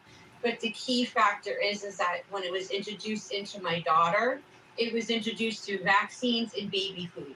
Because let me tell you, my daughter used to sing Guns N' Roses. Welcome to the jungle, baby. Do you know where you are, mama? You in the jungle, baby. You're gonna die. She used to sing it just like that. And she used to sing Guns N' Roses. How does a baby go from singing and talking to nothing? That's how I knew something was fucked up. And they're doing this to adults and children. They're doing it on purpose. Isn't she experienced the trauma that she's not aware of? What's the new game here? That I followed the autism story from 1911 when they didn't consider it behavioral pattern and the manipulation and how they used the term autism to cover up the dumb shit that they're doing to us and our children is asinine. Because I followed the story. The idea that we are having discussions about immigration when the autism stories and stories like yours are mounting beyond belief, because in schools these days, because of the rise of autism, you have half the school doesn't have autism, and you have the other half of school that has autism, and the autistic population is beating out the kids who don't have autism. So the idea that we're talking about immigration in this story, where you have, and I have, and we have these horrific stories where you see your baby. Yeah, and you expose this baby to the laws, the dietary plan. Go ahead, baby. Finish. Go ahead, finish. Yeah, as we expose our children, because I grew up in a time period where I could appreciate and respect, the whole vaccine records that I put my children through.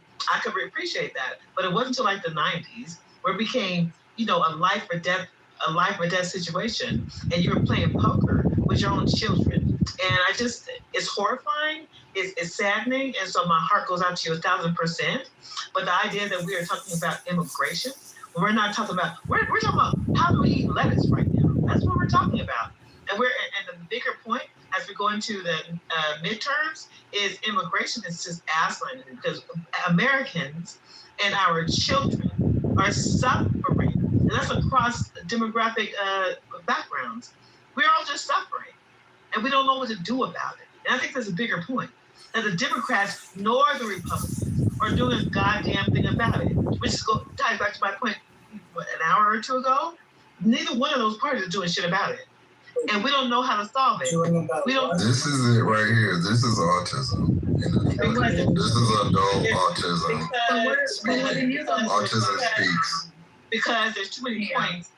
Because there's too many. Do you know that bipolar is one of the symptoms of autism? A lot of people who are autistic are actually. I know I was talking though. Can anybody hear me?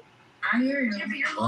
You breaking up. You breaking up real bad. Try leaving and coming back. Aurora need to fight it out. You're long-winded, honey. Just can you land, please? Okay, well now, thank you for that, Aurora. I'll land there. Aurora, that's funny you say that. But listen, let me tell you, Kia and Aurora, I appreciate you guys contributing, and I have to say this, Kia, we have to know how to talk about everything. I don't understand how we have to just laser focus our efforts onto one thing, because just about everything that's going on is affecting our community. So we can have a room on autism. That would be great.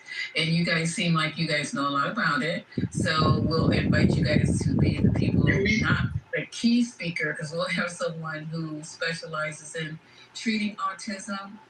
And you can come in and basically submit your your experience with it, but it's an important topic because a lot of people, children, are being diagnosed with autism, and if it's connected to vaccines, well, that part I don't know too much about. They have a new thing with adults. I don't know if you know, Lisa, but I'm not an autismologist. I don't like to speak on stuff that I don't really have a lot of information on. I do. So that's why I said, I know you do. That's why I said, not tonight. We're going to open up the space for you guys to have this conversation and also have it with a person that is specializing in this level of care. All right, y'all? Is that cool? Thank you, buddy. Thank you. Lisa, but do you think that all of this is related to like the air that we breathe and the water that we drink? No, sir, I don't. Oh, you don't? They spray chemicals in the air all the time. Oh, You they notice? do. And it's like we noticed that the day of the eclipse, Mateo and I, they put an X in the I think sky. Scotty was trying to, I think he was trying to elaborate on this. So you're saying you feel it's associated with water and air and... No, all I said is like, do you think that it could be associated with the fact that our air isn't clean and maybe water isn't clean and all of that stuff? Just told you. How we are I haven't seen any studies on it, have you? Aurora just told you. Stop cheating! I told you because they've been. People don't pay No, attention. you said baby food. Yeah, but you're worried about them wearing a frigging mask, right? What about the shit they're spraying in the air above us every single day? You ever wonder? Yeah, I just didn't know. Don't even wonder about that. Come on now. It's like the shit. And it's like, hold on. And Google. If I remember serves me correctly, the Google vans have been like paid to spray all kinds of toxic chemicals to kind of kill off some of the population. You guys really should do your homeworks. Wait, the Google vans. Mm-hmm. Yes, ma'am. You think you're one or is it gas, Lisa? Wait, I just walked straight into that one. Google vans? Now I'm up here Google. So I'm aware of the Google vans. You know the Google vans that are supposed to do the Google Maps. The Google vans are. So they come and pick y'all up? Yeah, they came to my house to hook up my internet. I got my cabbage patch off of a I saw a video of the vans that spray chemicals. Megan, I'm sure you have thoughts I on just this. got Google Fiber. It's really cute. Y'all should. I got some Google van outside. Then they came off of the Google van. You guys It was think I'm before fucking Amazon. playing. I am not playing. No, you are. It was No, before I'm Amazon, dead right after AOL. Oh my fucking god, I'm being dead serious, you guys. Yeah, but that's not I am true. too. Wearing a fucking mask, but Oh, I saw. I did see one. So chemicals in the ear. No, Aurora's right. There are a lot I of got Google parents Fiber that here. Megan, thank you for jumping in. We need to hear your voice. Please go ahead. hey, there's a lot of parents. Oh, whoever's hitting me the X's, thank you, very nice. There's a lot of parents that have seen major changes with their children. My daughter, one of her classmates in kindergarten had a sibling who was 4 years older than her.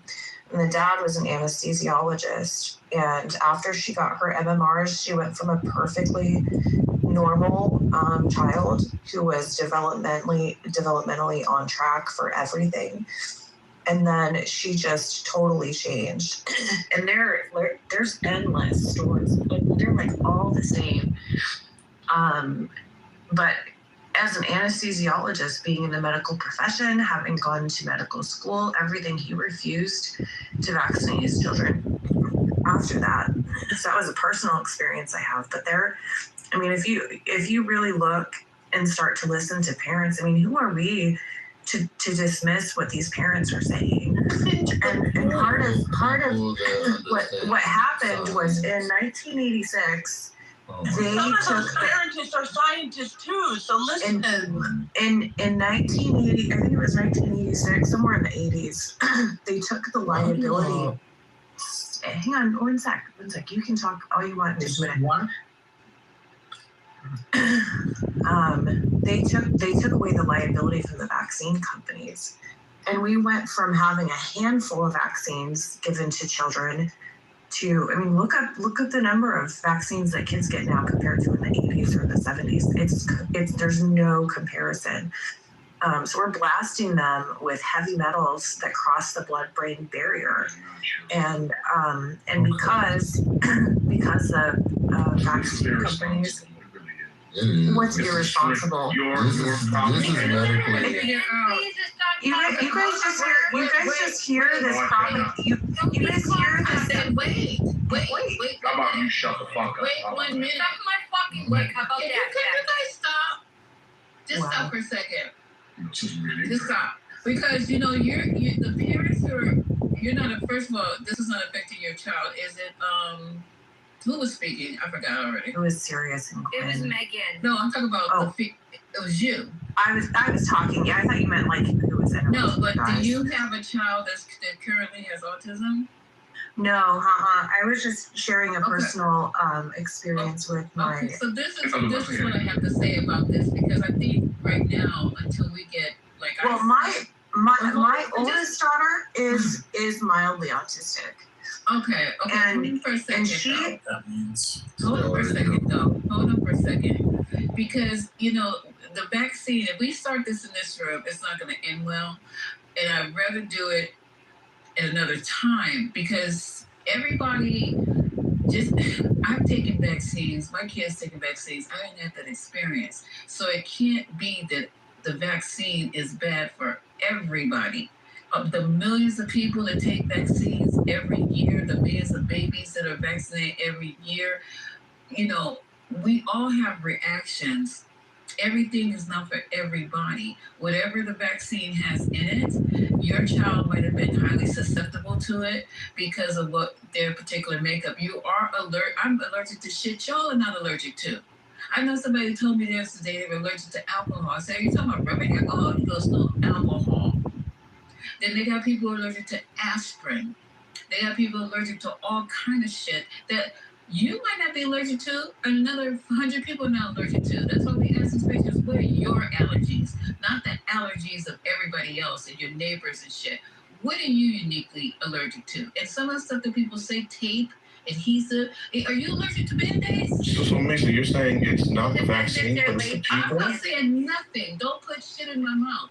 No, I'm asking you. It's not the vaccine. No, I don't have an opinion. I will wait for the person who knows. Because, see, I'm not an everythingologist here. When I don't know about something, I'm not going to speak on it. I'm not even going to give you my fucking opinion. I'm sorry to say it like that, because it's just the way you have to operate on this app. So what I'll do is bring somebody who absolutely deals with this. But y'all going to fuck around and fuck with them too. And they're going to have all kind of letters behind their fucking name. And all everythingologists are going to go after them too. They're not going to say this. They're not, nobody, can you just hold on, man? No. Well, girl, you don't want to battle with me like that. I could definitely overtalk you. So you could. Kia. So, Why? I come off so yeah, girl, shut up. We are tired of hearing your propaganda, girl. It's like, Kia, come on. So, hold on, Kia. You'll get your turn, I promise. Go ahead. Yes. So, yeah, like, that's cool and all, but like there's things like called science and data, and like people can read data. You don't have to be a scientist or a medical professional to read the data. Read all the data.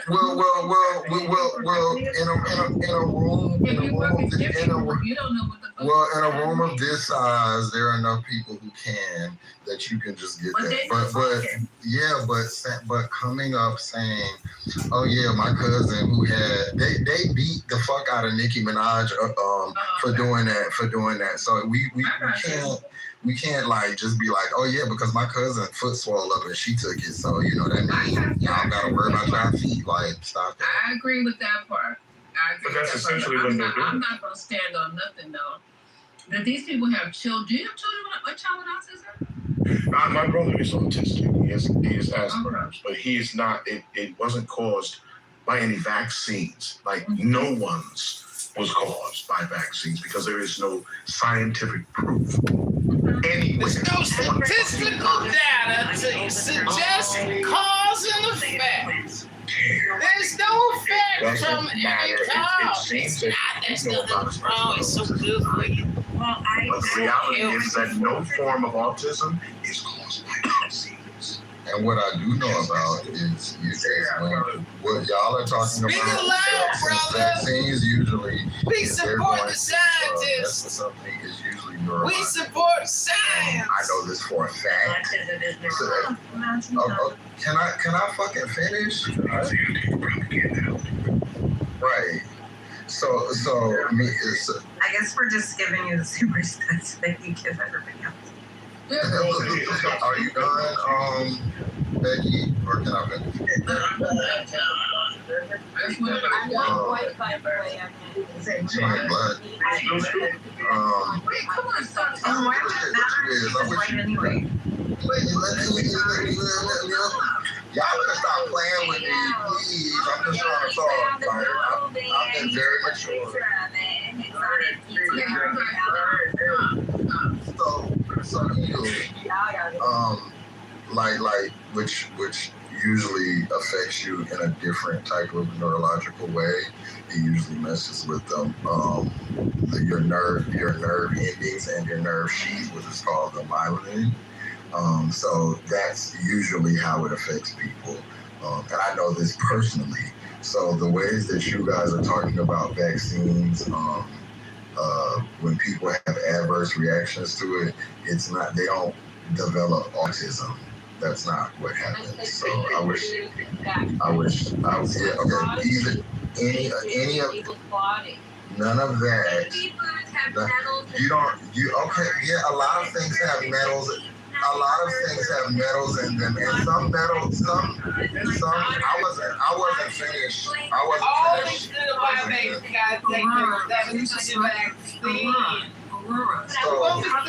gotta take the vaccine. So that's why I like some type of scientific understanding is because saying that things have metals in them isn't sufficient. Some metals are good for us. People take iron pills. Like there are things like there's silver. Like people. Yeah.